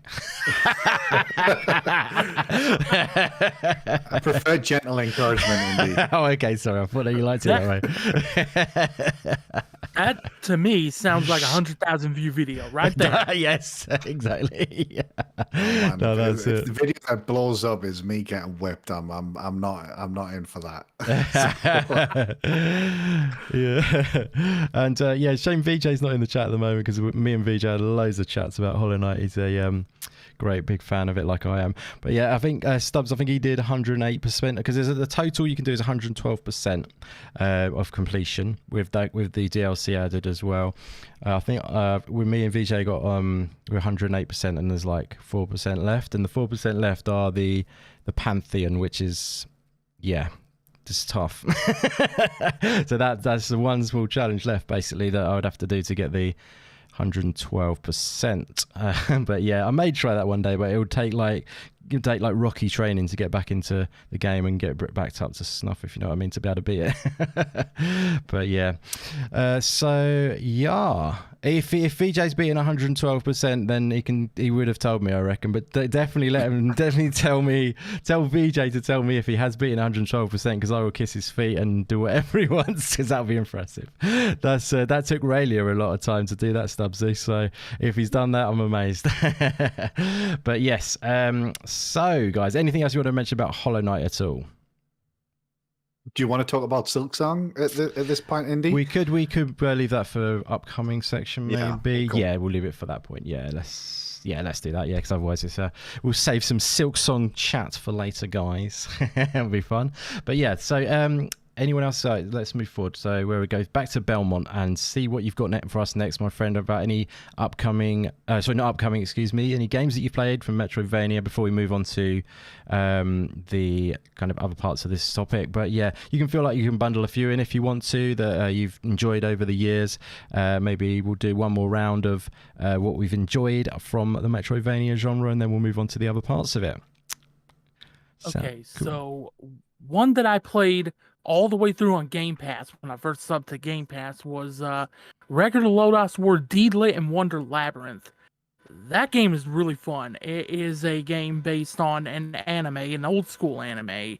And it kind of gives me a Soten feel with its map and its exploration and stuff like that. But you've got these two different modes that you can do. You can press RB or R1 and you switch from blue to orange on the fly too, and it really helps because like there are certain sections where there's these like I guess you could say like fire lines like in old school Mario games, and it's colored specifically to those colors, and if you like match the color to that little fire line, you can just pass through it no problem. But like let's say you try to go through a blue line and you're orange, it damages you. So it has some challenging platforming, pretty good combat. It's got a wide variety of weapons and stuff like that. You can shoot arrows too. And speaking of shooting arrows, there are certain doors that you open by taking an arrow and then like bouncing it on the floor and on the wall to hit a gear to open up the door. Really cool stuff right there. So if you like exploration and you like a pretty good combat system, definitely try out Record of Lodoss War. That game is so much fun. Nice, sounds good. What was it? Record of Lodoss War Deedlit and Wonder Labyrinth. That's a mouthful. That's cool. I've not heard of that one. Cool, worth checking out. Nice. I've not actually heard of that game. Awesome. It's on pretty much everything. Is it? Nice. Awesome stuff. Great pick. Any others you want to mention at all, buddy? Let me see. Another one that I've played over the years that I'm really into. I don't know if it's full on Metroidvania, but I think it is. SteamWorld Dig. Nice. I first played that on Switch back when I had my first Switch before I had to sell it. And man, that game is so much fun. Digging in the dirt, getting the different ores, rebuilding the town. Really cool stuff, right? Really cool stuff right there with that 100%. One. 'Cause it's Western themed. It's got kind of like a steampunk robot theme to it. Yeah, I really enjoy that one. Definitely one of my favorites as well. Yes, it was in my top 10 Game Pass games back in the day when I did that video. Really cool game. It's just like pops the art style, doesn't it? And it's got a satisfying sort of loop to the collecting of the sort of materials and everything like that. It's just a nice game, definitely. Yeah, good pick, my friend. Very cool dev, aren't they? As well, they do good work. They've expanded so much since that time as well. There's like multiple SteamWorld games. So much stuff since then. SteamWorld Dig 2, and then like Quest, all the other SteamWorld games that they've done since then. Yeah, they've done amazing work for sure. Shout out to Invader Gaming in the house. Great to see you in, my friend. Thank you for coming by. So great stuff. Any others you want to wind up with on what you've played, or are you good to go, my friend? I think that's really all I want to mention. That's great. No, fantastic. Thank you very much. That's been some awesome picks, buddy. So, Scott, brother, is there any others you want to sort of wind up with some of your most enjoyed Metroidvania games over the year, even if it's just Metroidvania elements in the game? Honestly, the whole genre of Metroidvania is it's always interesting to think, like I mentioned with Yoko's Island Express. I didn't really consider that Metroidvania originally. There's a few other games. We were chatting about this one, indeed, the Night Witch. Nice. That we bought. I did enjoy the game.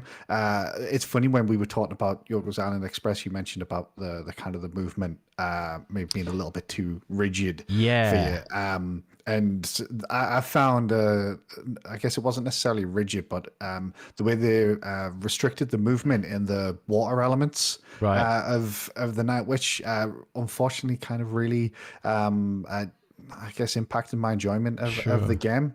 Yeah, sure. And I think did it put you off to stop a bit too long? Because I think the first part of that game, before you hit the water levels, is truly excellent. Because the movement's great, the kind of the bullet hell elements of it are fantastic. But the movement being a very key aspect of the game, that's rather enjoyable. And then as soon as you get to the water bit, they take just sort of the flexibility that you've got in terms of movement. And it's not 360 degree, is it? Then after that. Which really impacted my enjoyment of it, to be honest. I understand why they did it. Obviously, it introduced kind of a different way of playing, and it meant you had to think about things, and had those like pads to bounce projectiles off and things like that. But I think what they did is they took one of the most enjoyable aspects of the game away from you, which sort of hampered my experience a little bit. But otherwise, it was still a good and enjoyable game, and the bits that weren't in the water were excellent. That's probably another game I'd highlight. That obviously just came out. Was that just this year? That's right. Yeah, so I did a review. I think it was this. What day? Yeah, I mentioned it might have been last year. Was it? Actually, good question. What month was that now? It might have been in the last year, actually. Yeah, but I mean, it didn't get to me as much as you, but I can totally understand where you're coming from with regards to the change sort of on the water. I quite like the water levels in a sense, but the only thing I would say is obviously you've got the abilities which you can use, which I think that was what I kind of used a bit more in that setting, if you know what I mean. Yeah. So they can attack a bit more all around and stuff like that. Even though your actual, your bullets, or whatever, I can't think of a better word right now, the regular attack, you know what I mean, doesn't attack all around, it just attacks forward, doesn't it? Which I know what you mean by that. But so I think I just tended to use a bit more of the other deck building abilities on that board at that point to be able to make it still feel flexible, if that makes sense. But and you mentioned the deck build, and that was one of the other enjoyable parts of the game. I love my deck games. Deck building games, my card build games, indeed. Exactly. And that was a good, but I think maybe one of the problems I had is maybe I didn't utilize that maybe as much as I should, because I kind of went with a few of the defensive abilities, you know, with the kind of like the rock barrier and things like that, because that game at times got hard as hell, surprisingly. Like, when you look at it, you wouldn't expect it to maybe be quite as difficult as it is, but it did kick my ass a good few times. So I kind of built more defensively to help me through some of the more challenging areas. And maybe that's my fault. But like I say, otherwise, you know, I wasn't too hot on that bit. But otherwise, still an excellent game that I'd recommend people check out. And if they haven't, check out Indy's review as well. Wow. So You've just earned your place back. You know, any problems that were there with Hollow Knight, you've just won it back. Indy's review of this game of Night Witch, it's got me curious about it. Got me really curious about it. I bought it because of that review, to be completely honest. I'm not just saying that, Indy. You know, you're so I've seen his review and I was like, yeah, I've got to check this game out. Thank you very much, buddy. That's very kind of you. Yeah, well, it is an awesome game. I really enjoyed it. I won't tell you what score I gave it. Check out the review, guys.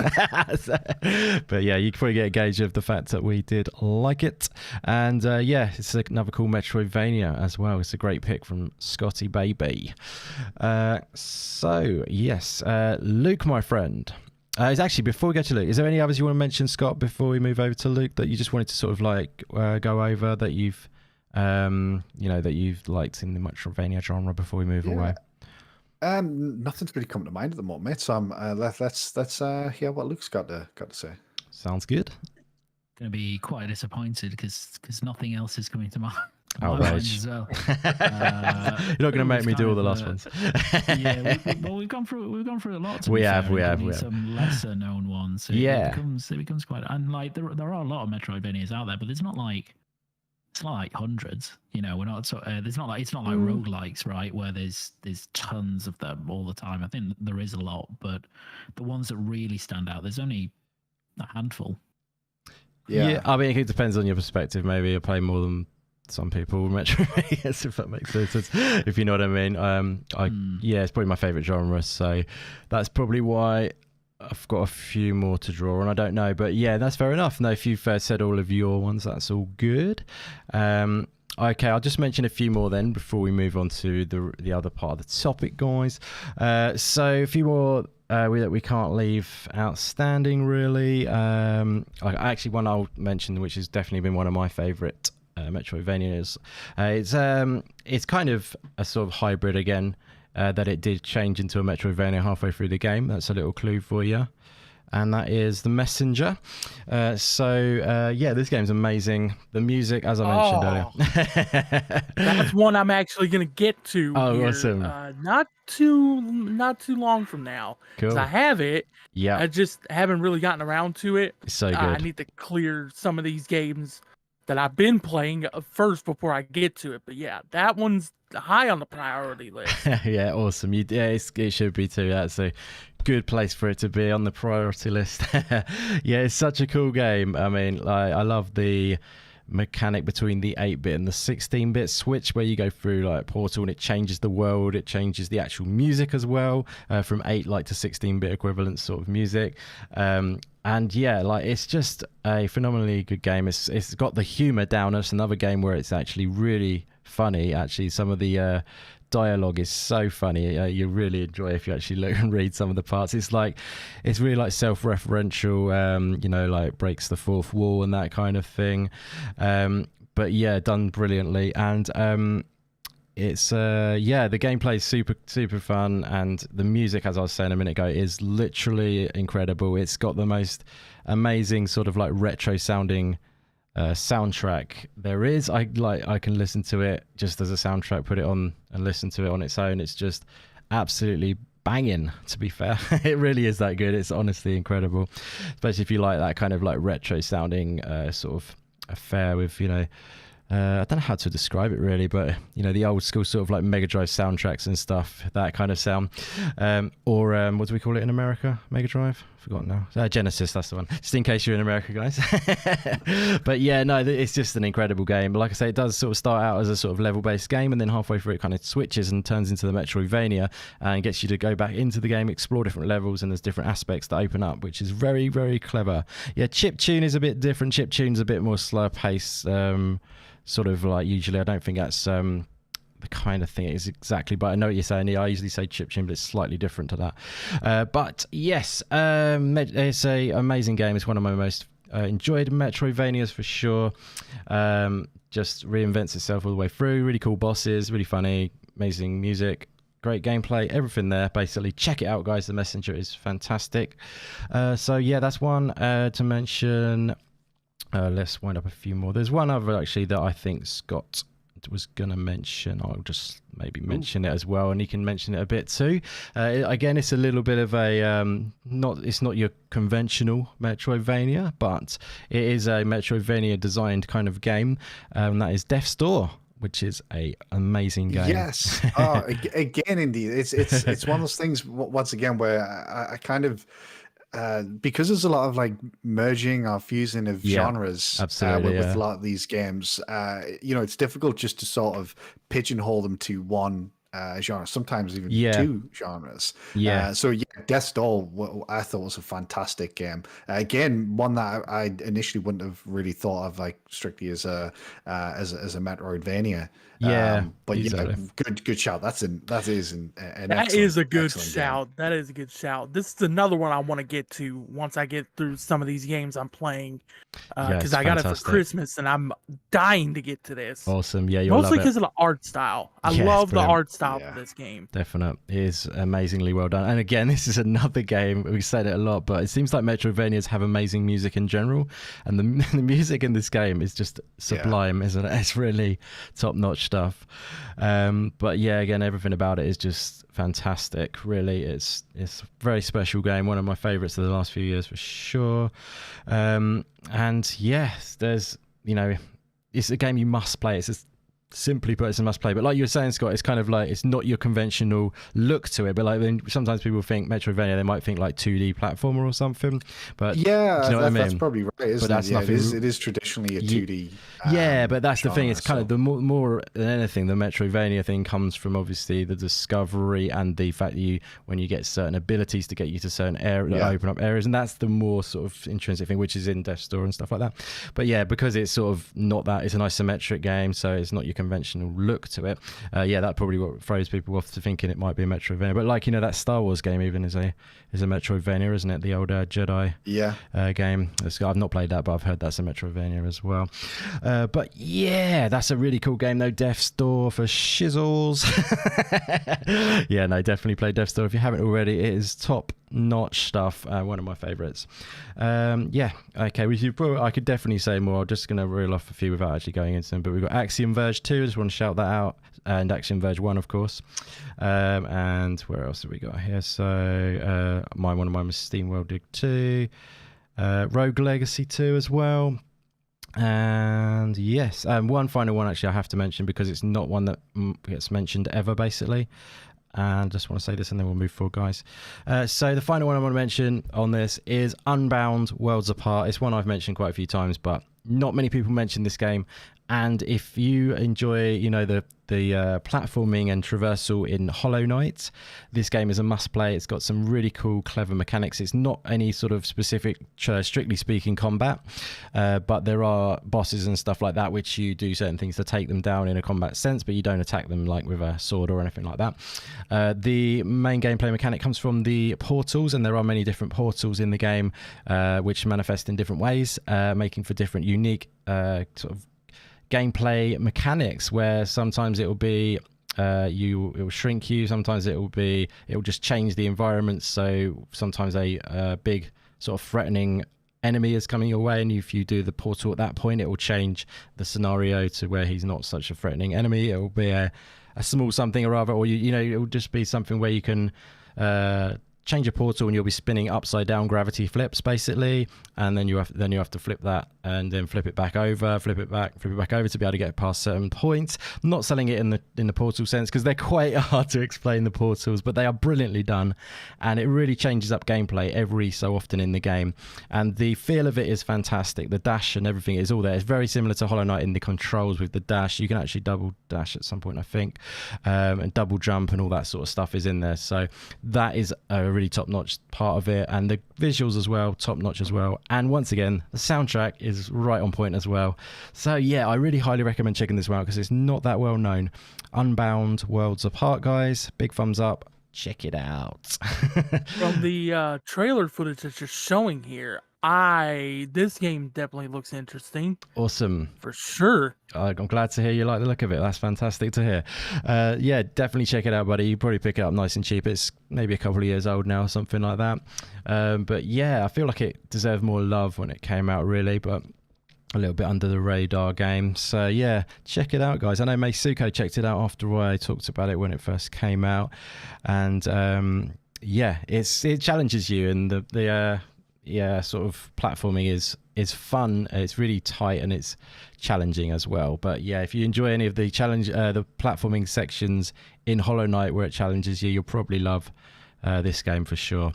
But yes, okay, so let's move forward then, guys. That's all of our favorite Metroidvanias, and thank you so much, and again to everyone who's hanging out. There's 20 in the chat now, which is fantastic, so really appreciate all of you guys being here.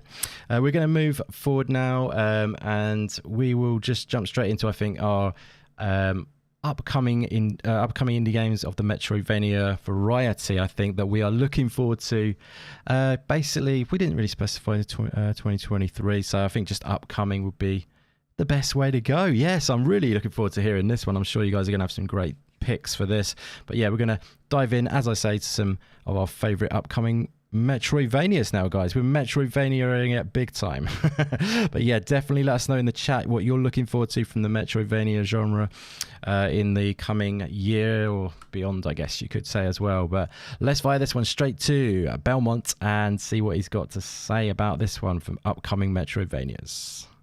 Okay, so the first one I want to mention here is Crowsworn. This game just had a Kickstarter, I think like last year sometime.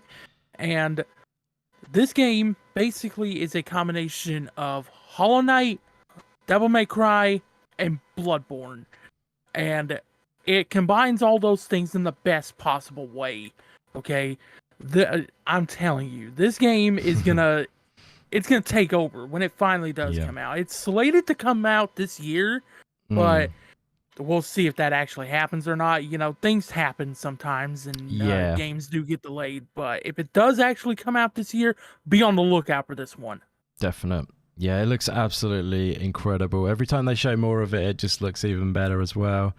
Yeah, looks awesome. Did you check out the boss demo that they put out at all? Did you get a chance to check that out?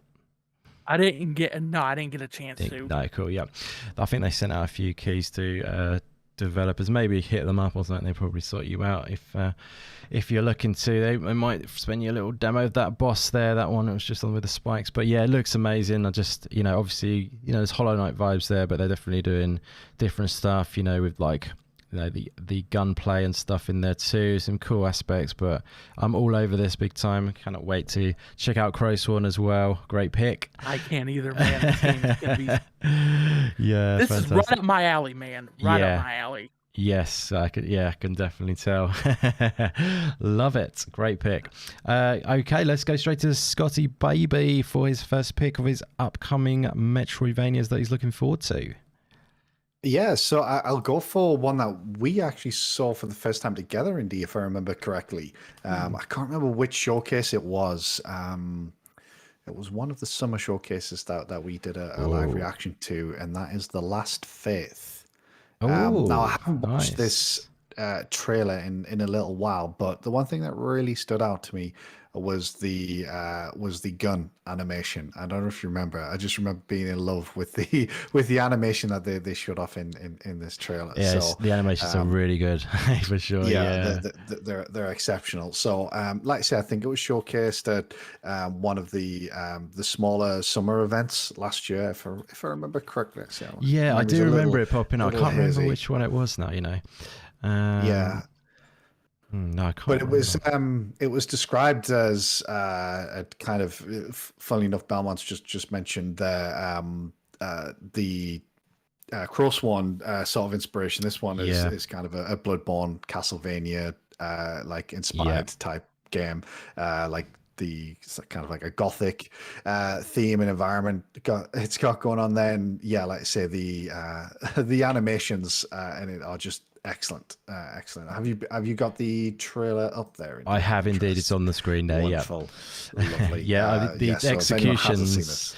That's what I really stand out to me. The executions kind of thing where they sort of take them, down and like foot over them and then shoot them to finish them off and that kind of stuff. It just really shines. I think looks great. Yeah. This is one of my most anticipated ones. Nice.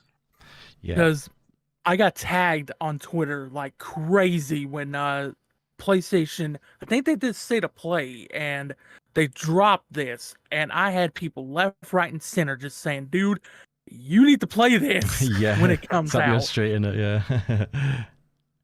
Definitely. Great pick, Scott. Yeah, it's looking fantastic. I think it's going to be another fantastic Metroidvania for sure. And it's got that really good atmosphere to it, hasn't it? Yeah, and due this year, at least when they showed it was meant to be released 2023. So hopefully we'll see and hear a little bit more of it in the not too distant future. Although Juan Castillos has just said it looks a bit like Blasphemous Indie, so yeah, point that out. Yeah, but that's a perfect thing that I said. No. This is a perfect comment. Thank you very much for commenting like that, because that's drawn the exact thing that I need to point out. This is why this game looks fantastic. It's just that vulgarity that they put into the other one. You know what I mean? That's why I think the game looks great in Blasphemous. It looks good. It's just they put that weirdness in there. Why did I do that? Yeah. So yeah, in other words, this is my cleansed version of Blasphemous that I can play. Although it's still quite meaty, obviously, and I like that. Yeah, so good stuff. Fantastic pick there. And just going to read and shout out a few in the chat. So a few new people in. Thank you very much for coming by, guys. Judsy Baby in the chat. We have got Juan Castillo in the chat. Thank you very much for being here, buddy. Mr. Domez in the house. Thank you very much for coming by. And everyone else who's continuing to hang out with us, you are all legendary. Thank you very much for your support, guys. And I just saw actually a comment from Rescue Squad Culp saying Gestalt, Steam and Syndrome, I'm guessing you're meaning there, which is a really cool game. I don't know if you guys have seen that one. It looks really fantastic. It's on my wish list. I played the demo that came out for it a while back. Nice. I played that one, and I played the Grim Guardians demo. Awesome. Both of those were so good. Really awesome. I hoped it would be. Yeah, look, that the Gestalt anyway, that was the one I really had my eye on mostly. So yeah, it looks really cool. I missed my chance. I did download the demo to that in the Steam Next Fest, but then didn't get to it because there was a bunch of others I was playing, and then it ran out, timed out on that one. But yeah, looking fantastic. Great pick there from Rescue Squad in the chat. Any other picks from you guys in the chat? Definitely drop them in there and we'll read those out.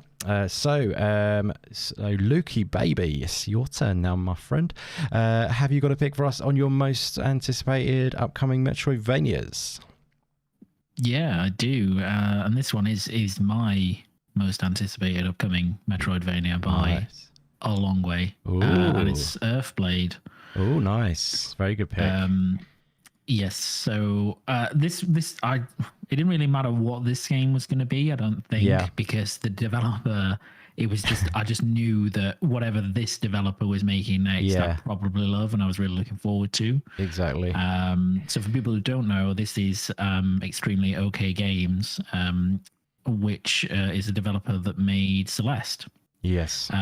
So, and everybody knows my feelings on Celeste, and if you don't know, I think it's one of the best platformers ever made. So this is they're calling this an exploration game, which is effectively a long way of saying a Metroidvania, I think. Yes, true.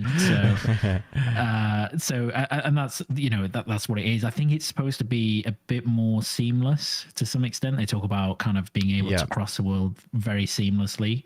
Yes, that's right. Clearly there'll be there'll be obstacles in your way, and you'll have abilities, etc. But I think the thing that if you think about Metroidvanias and you think about the actions that you take in Metroidvanias, a fundamental part of that is actually the platforming that has to be really good. Definitely. And they don't really need to change much, if anything, from the way that Celeste was in that regard, because it's one of the tightest controlling platformers you'll ever play. Yeah. So Definitely. I'm really interested to see that and their take on combat. There's kind of hints in this trailer about some kind of weird mechanic that they've got, and the developer talked about this, that they've got some unique combat mechanic, which I think is something to do with a sword that appears on screen at times. I don't exactly know how it works, but you'll see this sort of floating sword about the place sometimes. So I'm really intrigued by that. Yeah, it looks really different. Yeah, that's one thing I think they said there's one thing they don't want to talk about, which is they're excited about. I wonder if it's something to do with that. Yeah. Yeah, exactly. So I think it's probably that, but it may be something different, but I don't really care. It's going to be good anyway. Yeah, it's going to be a great one. They've only said next year for this, so 2024, which is fine. I mean, it's, that is what it is. Definitely. But I'm just really looking forward to it. Absolutely. Yeah, no, that's a great pick, and I'm sure many from the indie game community would pick one the same with this one, because Celeste, as we've talked about so many times, is without doubt one of our favorite games of all time. It's just incredible. Interesting to see they're going a slightly different route with this one than bringing in the combat, and I think this trailer really shows off to me the exploration element. Like, they're really scanning around, like you say, that seamless map sort of thing, and that is a big part about Metroidvanias in general. It's one big map, isn't it? It's not like you go there and then you go over to the world of whatever, in the forest, then you go to, and it's the actual transition to a new place. It's always one connected map, if you see what I mean. And I think that's what they're trying to highlight in this trailer, by the looks of things, which I think is absolutely awesome. And I'm really excited for this game as well. I'm sure it's going to be incredible by, like you say, just by the people who are making it. You could probably just say, I'll take it, whatever you do, just give it to me. Exactly. So, but very cool. I'm looking forward to seeing more on it though, as well, to see how the how it all develops and everything. But great pick there, buddy. Cool. Okay, so Belmont, my friend, have you got one lined up for us next that you'd like to showcase about one you're looking forward to? Yes, so my next one is another one. It's one that actually does have a release date. It's coming out next month, actually. Nice. Curse of the Sea Rats. Nice, my friend. I think I just This realized game, it's 2D platformer, Metroidvania style of game, where you play as someone who gets turned into a rat by a witch, and your goal is to basically go through these really cool looking levels, and just it's a pirate theme, of course. Yep. I love piratey games. Awesome. And you go through, and you're trying to turn back into a human, basically. Right. So yeah. This game has a really cool 2D hand-drawn type of art style here. Looks like one of those old school animated movies, like an American Tail or something like that. I'm really looking forward to this game. I'm gonna buy it on my Switch when I finally get it. Also, I actually played this game, funnily enough, at EGX last time in the UK, which is a gaming convention over here. It's really cool. I like that concept as well. Yeah, like you say, you're trying to turn back into human. The art looks beautiful in it. Have you checked out the demo, did you say? Or I haven't checked out the demo. Cool. No, not yet. Excellent. But great pick on that one. When is it coming out, so did you say? April, I think it's April 6th, if I remember correctly. I did a video on it. Awesome. Yep, fantastic. It's got co-op as well in there, which is interesting. Yes, I was just about to say that's pretty unique. It is, isn't it? That's what sold me on this game. That's what sold me on this game, is the co-op, because I have a bunch of friends that, love Metroidvanias as well, and there's not that many that we can do co-op on. Yeah, so I'm definitely going to do, work some peer pressure here and try and get a couple of my friends to play this with me. Sounds good. Love it. Yeah, no, it looks fantastic. It's really a beautiful sort of look to it, like you say. It's a cartoonistic kind of vibe. But yeah, very, very nice indeed. Great pick there, my friend. And also, like you say, coming very soon. So guys, get this one on your wish list. And if you like the look of this one, check it out for sure. That is a great pick, my friend. And yes, I think I might have missed myself, haven't I? Did I miss myself a You minute did, ago? man. Yeah. I was just, we haven't heard from you, man. I was just getting a bit confused there. Yeah, brilliant. So, yeah, I need to grab one while I've just realised what I've just done to the screen. This is where it goes wrong. Okay, lovely. So, yeah, what shall I pop up then? Okay. Who's going to be the one to say Silksong is the question. I'm going to be the one to steal... No, I better not. Yes, I will. I'm not going to steal Silksong. I'll let maybe one of you if you want it. I'm going to go for... You've got to have Silksong. You've got to have that one. Come on. What I'll do is I'm going to go for this one because I am incredibly excited for it. And I think everyone knows this anyway, though. But I did make a video on it recently. And that is The Last Case of Benedict Fox. This game... So excited for it. You've probably bored of hearing me harp on about this game anyway, but I was so impressed with the demo of it recently. Already I was in love with it. I think I know Scott was very excited for this game, and probably everyone here as well when we first saw it on the Xbox showcase. But playing the demo though is it's just an incredible atmosphere. I love the dialogue, I love the voice acting. It's so well done, the storytelling. Like I say, if you fancy checking out a full playthrough of the demo, I did a actual playthrough with a video. If you wanted to check that out, guys, feel free. But like I say, it's a really amazing Metroidvania with Lovecraftian, very much focus in the game. So yeah, it's very cool in that sense. And you play as obviously Benedict, a sort of self-proclaimed detective, and you've got this kind of like this ability. This not ability. It's sort of like a voice over you who's sort of working with you in the Lovecraftian sense, I suppose you could say. I think you use this sort of there's this like I forget what they call it, like fabricator or something in the game. I forgot the name of it now, but I think that is how he brings this character into play, who is kind of like his almost sidekick, but he's like this dark voice, almost like Venom, in that deep voice that Venom's got. It's kind of like that kind of vibe. But I just love that element where it's the back and forth and his sort of like darker side coming through, telling him how he should be doing things, and then saying not to doubt yourself because it's that sort of stuff. I love that back and forth, and the gameplay is fantastic. The visuals are stunning. The exploration and the world is so uniquely put together and interesting. And yeah, really, this game is right up there as one of my most anticipated for sure. It's everything about it is spot on for me. It's just got everything I love in a game.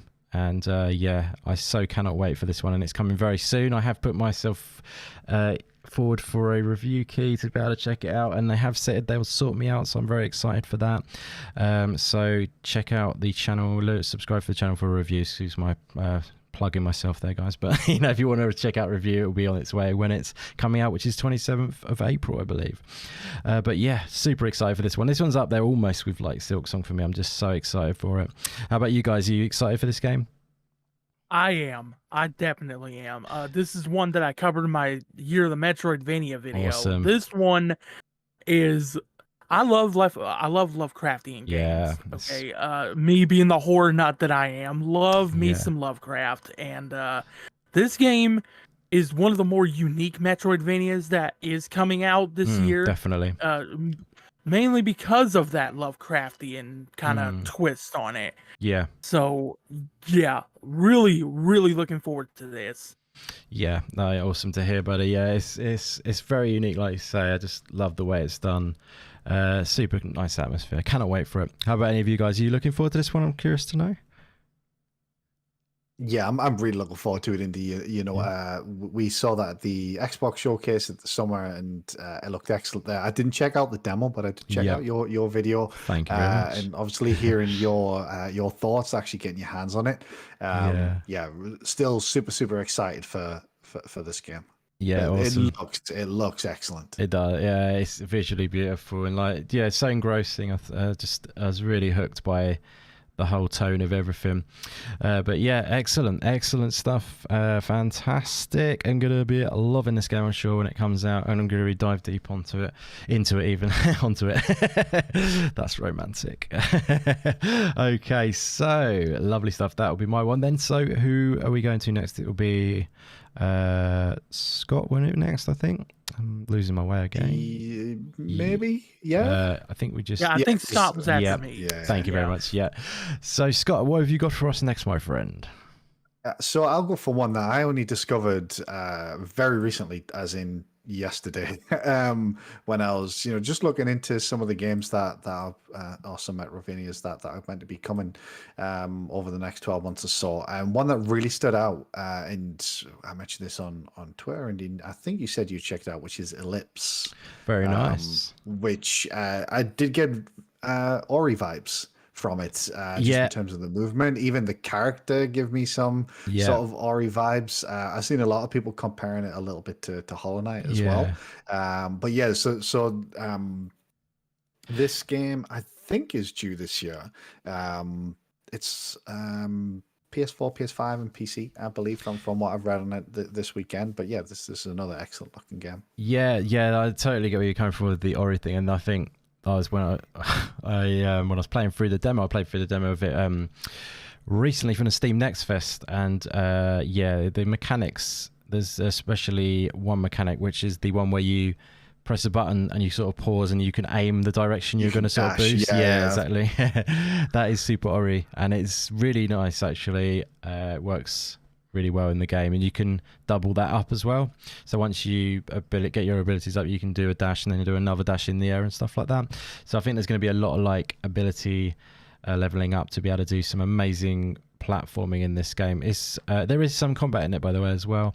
But yeah, it's really good. It's a really good game actually. I really enjoyed it. Nice. So at first I thought, is it going to be just a little bit bland? But the more you play, the platform is very tight, and it's kind of got almost a bit, it's like fast paced actually as well. It's sort of when you play it feels like you're zipping through, and there's a bit of an adrenaline sort of rush to it, if you know what I mean, when you're getting really fast, hitting all the points. It's slight precision platforming feel to it, you know what I mean, like you get when you're on a roll in those sorts of games.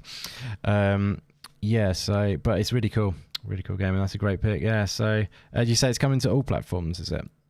I think it's just PS4, PS5, and PC. If what I read was correct, I'm not too sure if it's coming to Xbox or Switch, but obviously it's going to PC.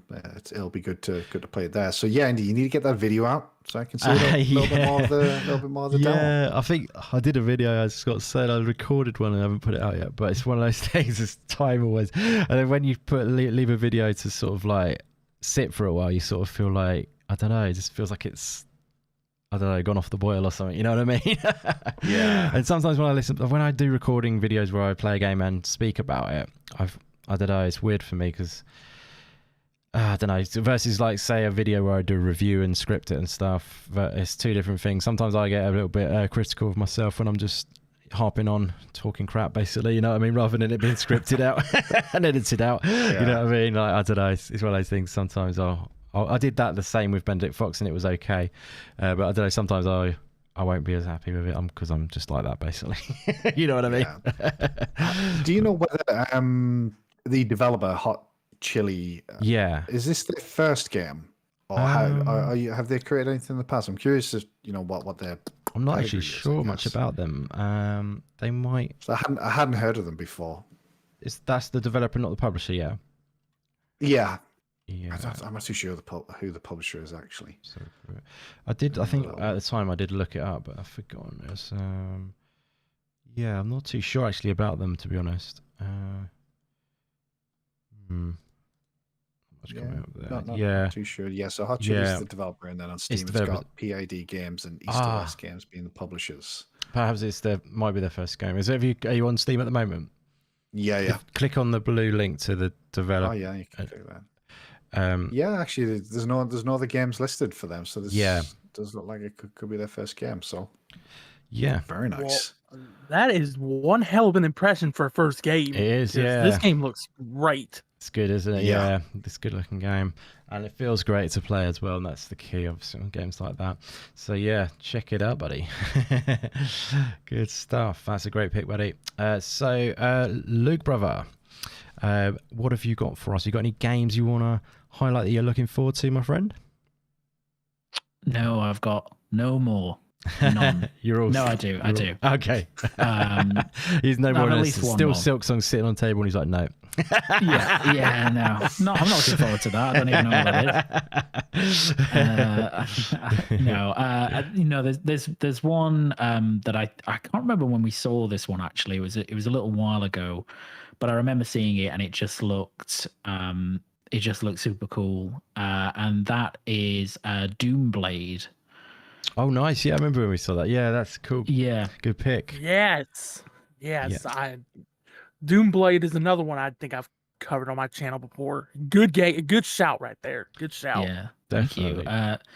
So I think this is scheduled to come out this year. Actually, I think on Steam it's Q3 this year. But nice. I think this one just looks really cool because I think mechanically it's trying to do some different stuff, which is awesome. But I think the thing that really stands out is the art, because it's kind of this like really high contrast, like surrealist,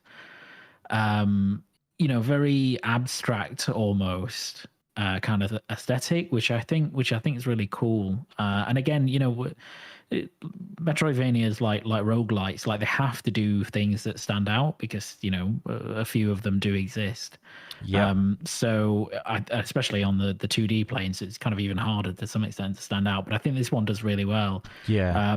And it just looks really cool. In terms of movement, it seems very fast paced, which is awesome. Yes. As I say, the combat's quite unique on this. Definitely. And yeah, it just looks great. Yeah, definitely a great pick, that one.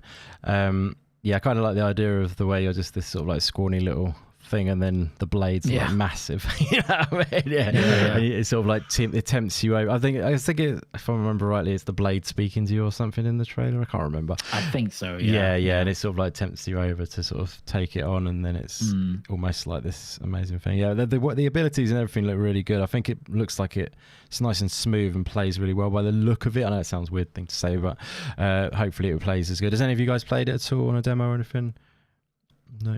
No, I haven't played it. I know I did cover it, but I haven't played it personally. Cool. Yeah, no worries. I'm annoyed actually. I think I downloaded a Steam demo of this one as well, but there's so many there was to play. I think it expired. Too many games, indeed. Yeah, the next fest just brings the goods, and then it's just like they need 2 weeks on the next fest. That's what they need. And then just a little bit longer to be able to get to things. Oh God, what's going on? Yeah, this is the first time I've seen this, and I think this looks excellent. I really like how the movement looks. Yeah, it's cool, isn't it? Game. Yeah, definitely. It looks amazing. Fantastic. That's an awesome pick there, buddy. Lovely. So I want someone else to pick Silksong. It's too obvious. Who's going to pick it? Is anyone else excited for Silksong? There's a game I'm really, really looking forward to. It's called Hollow Knight Silksong. Is it? Okay, go. Tell me why. No, I mean, come on, Indy. That's your pick. You're the Hollow Knight guy. Am I? You gotta pick that one, man. Okay, go on then. I'll do it. Let's go. Okay, let's make this happen now, shall we? So Hollow Knight Silksong, baby. So yeah, let me know in the chat if you're excited for Hollow Knight Silksong. Obviously we got to mention that one, not because we have to, because we love to. Let's just get rid of that. There we go. Yeah, obviously very excited for this game. It's interesting to look at the old game and then this game, the original Hollow Knight. Obviously both look amazing, but it does feel like there is a quite significant step up in my opinion. Love the fact we're going to be playing with Hornet in this game, because it will change things up enough to make it feel nice and fresh, I think, but it will also feel familiar, and I think that's a very clever move. But yeah, the environments, everything looks exceptional. I mean, again, if it's one of those situations where the original game was so top notch, it was like, if you can do that again, it will be impressive. But if you do better, then I'll be like that gif when they're wrestling where that guy falls back on his chair kind of thing. You know what I'm saying? That's one of my favorite gifs. Yeah, it's a great one, isn't it? But yeah, I'll be just blown away, definitely. But yeah, I'm so ready to soak this up, and it's we've been waiting a little bit, obviously, and I'm cool with that for sure. I'm not going to be going crazy over it. I'm glad they're taking all the time they need, because like we talked about earlier, it took you a little bit by surprise, I think, Scott, that it was like quite a long game, the first one, so maybe obviously that has something to do with it, that it's quite a long game. Of course, they're trying to flesh this out and make so much, you know, a big, well fleshed out world that's good to discover and has little nooks and crannies to find, little areas that to break walls and stuff, and find a whole new optional boss like there is in Hollow Knight, like the specific boss, which I won't spoil right now, but yeah, there's just a really, really cool, there's so much cool elements to Hollow Knight in general, but again, it just feels like this one is taking perfection and somehow perfecting that even further, if you know what I'm saying. Was this originally meant to be DLC for Hollow Knight Indie that they kind of fleshed out into it was sequel? originally, so they were originally making this as a DLC for Hollow Knight, but they decided it was just becoming too big. I think there's something about, like I've said before, the Team Cherry team, they are just so incredibly talented. I feel like they're like little, you know, geniuses working away in their lab, you know what I mean? I feel like that's the kind of people they are there, and they're so passionate and they're so creative. I feel like they just it just oozes out of them, the creativity, and I feel like that's why we're going to get such an incredible game. But that's why, you know, when they just let the creative process take them where it wants to be, like, rather than, you know, just being some sort of like thing where they set themselves a game to make for commercial reasons or anything, you know what I mean? I feel like they're really just trying to make something that's amazing, like they did with the first game. So, but yeah, it did turn into something bigger, and that's why it was made into a full game, which obviously was a fantastic thing. So yeah, I mean, I can't see this being anything other than a massive success, and I so excited for it. Yeah, so how about you guys? Are you obviously excited for some Silksong goodness? Oh yeah. Yeah. Good stuff. Silksong was actually the reason why I even played Hollow Knight in the first place, you know. Yeah. So obviously I have to be pretty excited about Silksong if it made me play the first game. Yep, absolutely. Yeah, I think that's probably happened quite a bit as well. People seeing this one because it's you know, really it's kind of blown up, hasn't it? Obviously the Silksong hysteria, if you know what I mean. But yeah, like because of obviously the first game being so incredibly popular, but obviously every sort of like Nintendo Direct and every indie world, it's always the whole meme, isn't it? Every event now, I think it happens on where they're just thinking Silksong's gonna be there. It's almost a clever marketing thing that they haven't even really planned, but it's, you know, they just keep tickling it and making it even more sort of like sensational in that sense. But yeah, like, yeah, so excited for it. I mean, we've spoken so much about it on the channel. I mean, it'll be interesting to see how they take this game. It obviously is set in a whole sort of new world, the Farloom world, and it's going to be fresh in that sense. But I think the beautiful thing is it feels like it's going to be fresh, but also familiar, and that's what I really want from it. I want it to feel, you know, like it did in the old game. I want to feel the good feeling of the original, but I also want to feel like it's not just the same thing over again, and I think that's definitely looking like what it's going to be. And I can't wait to tuck into all these bosses and just get beaten by them until I finally do overcome them over and over again. It's just that satisfying feeling, isn't it? Where it's just great. It's an amazing thing. But yes, bring on Hollow Knight Silksong, baby. It's going to be awesome. Do you guys think it's going to happen this year, or do we think it's going to be later? I have faith. Faith. I think it's going to happen this year. Nice. Yeah. Well, if the Xbox Showcase is anything to go by, indeed, it should be by the end of June. If it is anything to go by, which at the moment it's not looking like it's anything to go by based on other games, but yeah, I mean, that's fair. But I guess as of last June, it was scheduled to come out between now and between then and obviously this June. So true. If it is still something to go by, yeah. Yeah, I mean, that's obviously the thing, that things can change, and obviously that was a bit silly of Xbox at the time anyway, considering how things have panned out. But I think the thing that was, if we're just diverting completely with Starfield and that, is they put an actual release date on that game initially. They didn't do that with Silksong at all, if you see what I mean. So that was the ridiculous part about that one. So I think, you know, with Silksong, they've kept it consistent with regards to it did. You know, it wasn't even on that graphic, was it, where it said coming within 12 months, or was it on that one? I can't remember. It was deft off that. It was just on the whole showcase, wasn't it, which was coming within a year from that date, wasn't it? So June. Yeah. But yeah. So exactly. On that front, it was, you know, I suppose if that could happen as being still within a year. But you know, there's always the small print, isn't there, on those sorts of things? And I wouldn't want them to feel rushed, obviously, and they're never going to rush. But yeah, I think there's a little bit of hope there. But the thing is as well, right? If they do release it, they're going to just come out of the blue and they're going to be like, right, it's ready, guys. It's not going to be a thing, I don't think, where they're going to say, right, we're foreseeing a release in sort of like, you know, 8 months time. I don't think they're gonna be like a couple of months away. We're ready to go. We'll release it in a couple of months, or even a month, maybe. I think it's not going to be a situation where they've decided to put a release date in really early. So it could happen still in June, is what I'm trying to say.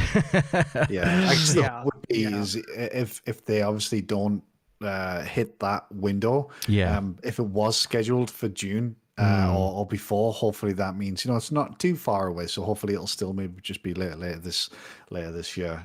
If not by June. So hopefully it's not too far away for you, Indy. I've got my fingers crossed, mate. I'm cool when it comes. It's as long as they feel good about putting out the product that they feel, you know, passionate about. That's what I'm cool with. So there would be a clear the diary situation though when it does. Hopefully it'll give us a tiny bit of time to be able to clear the diary.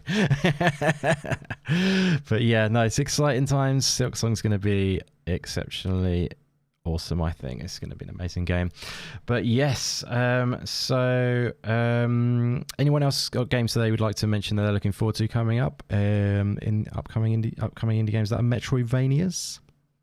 Yes, I have one. Yeah, lovely. And, this game is called Biomorph. This is a game coming from Lucid Dream Studios. It's another Metroidvania / Souls-like type of game where you take the shape of enemies that you kill. Yeah. And Lucid Dreams just did a showcase at an event a while back called the Indie Asylum Direct. Oh, cool. Yeah, I saw that. Which was yeah. So that was a really cool event. And they showed there that when you do kill an enemy and when you take their shape, the next time that you encounter them, they'll have new skills for you to learn. You know, it's not just like you kill them and then you take their shape, you die, you go back, and then you're learning the same things over and over again.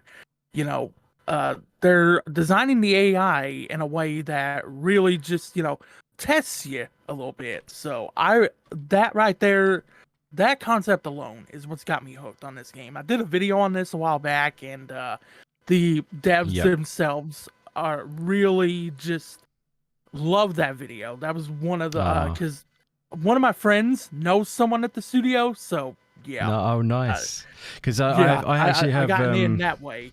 I actually have you to thank for this one because I actually saw your video and then I found out about this game in the first place. So thank you very much for bringing it for my attention in the initial. So I did wishlist after that and I downloaded the demo as well and I played it on the Steam Next Fest. So yeah, it's thank you very much for that.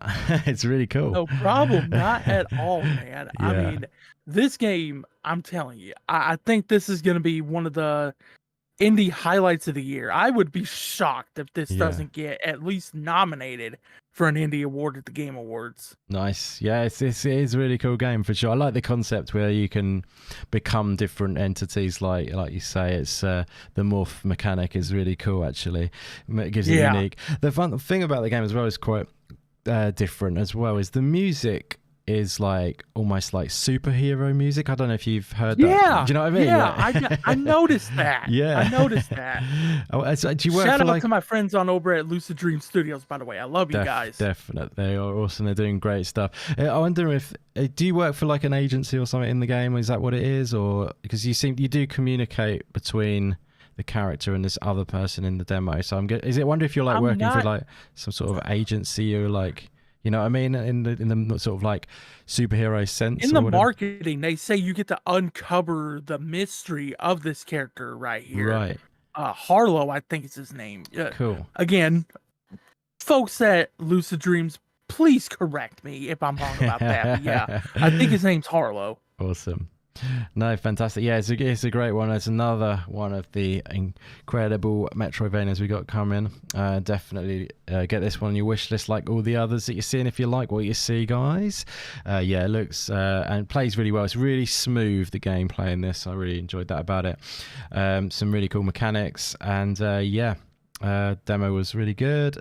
The boss was cool actually as well at the end.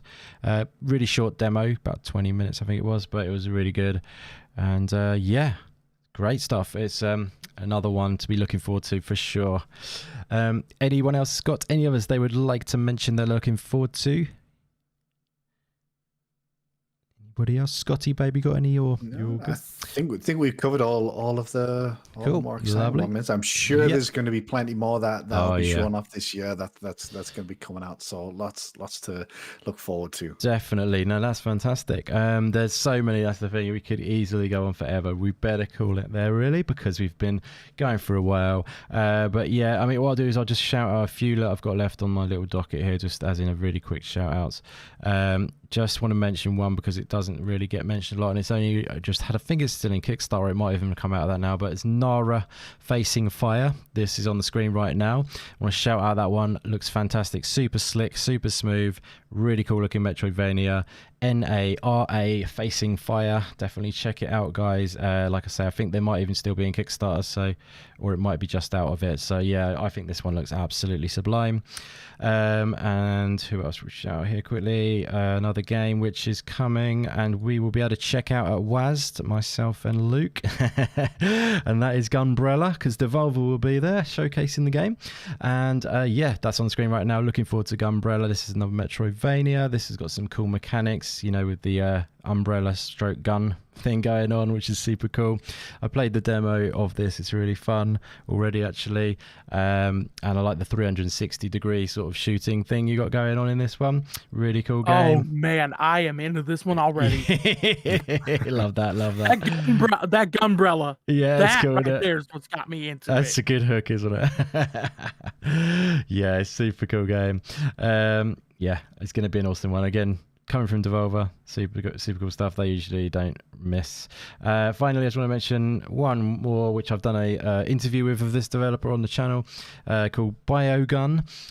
This is looking awesome as well. It's got a bit of a 360 degree thing going on it as well, in a 2D aspect as well. So it's quite similar in the sense to the way you probably control the Gunbrella. I've played both of these games as well, and they are both fantastic. So bit of a challenging boss actually in this game, I have to say, which is cool.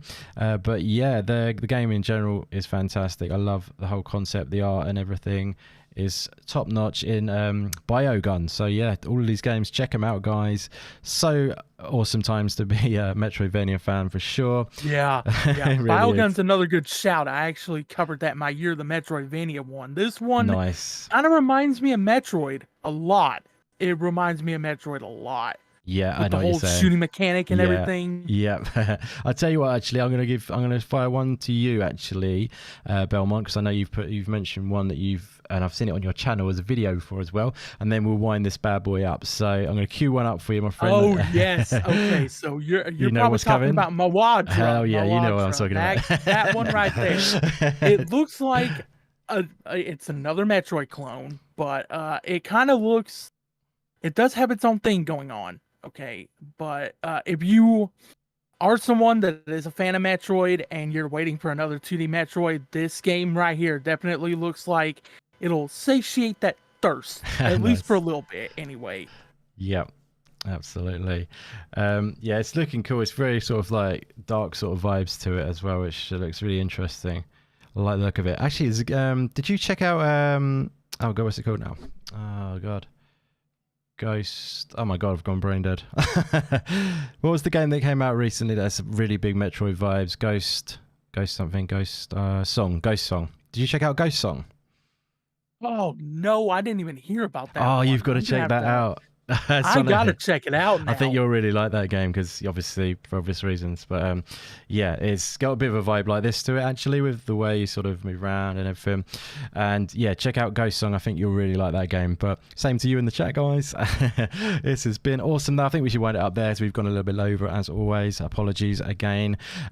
So yes, it's been an absolute fest of Metroidvania goodness today.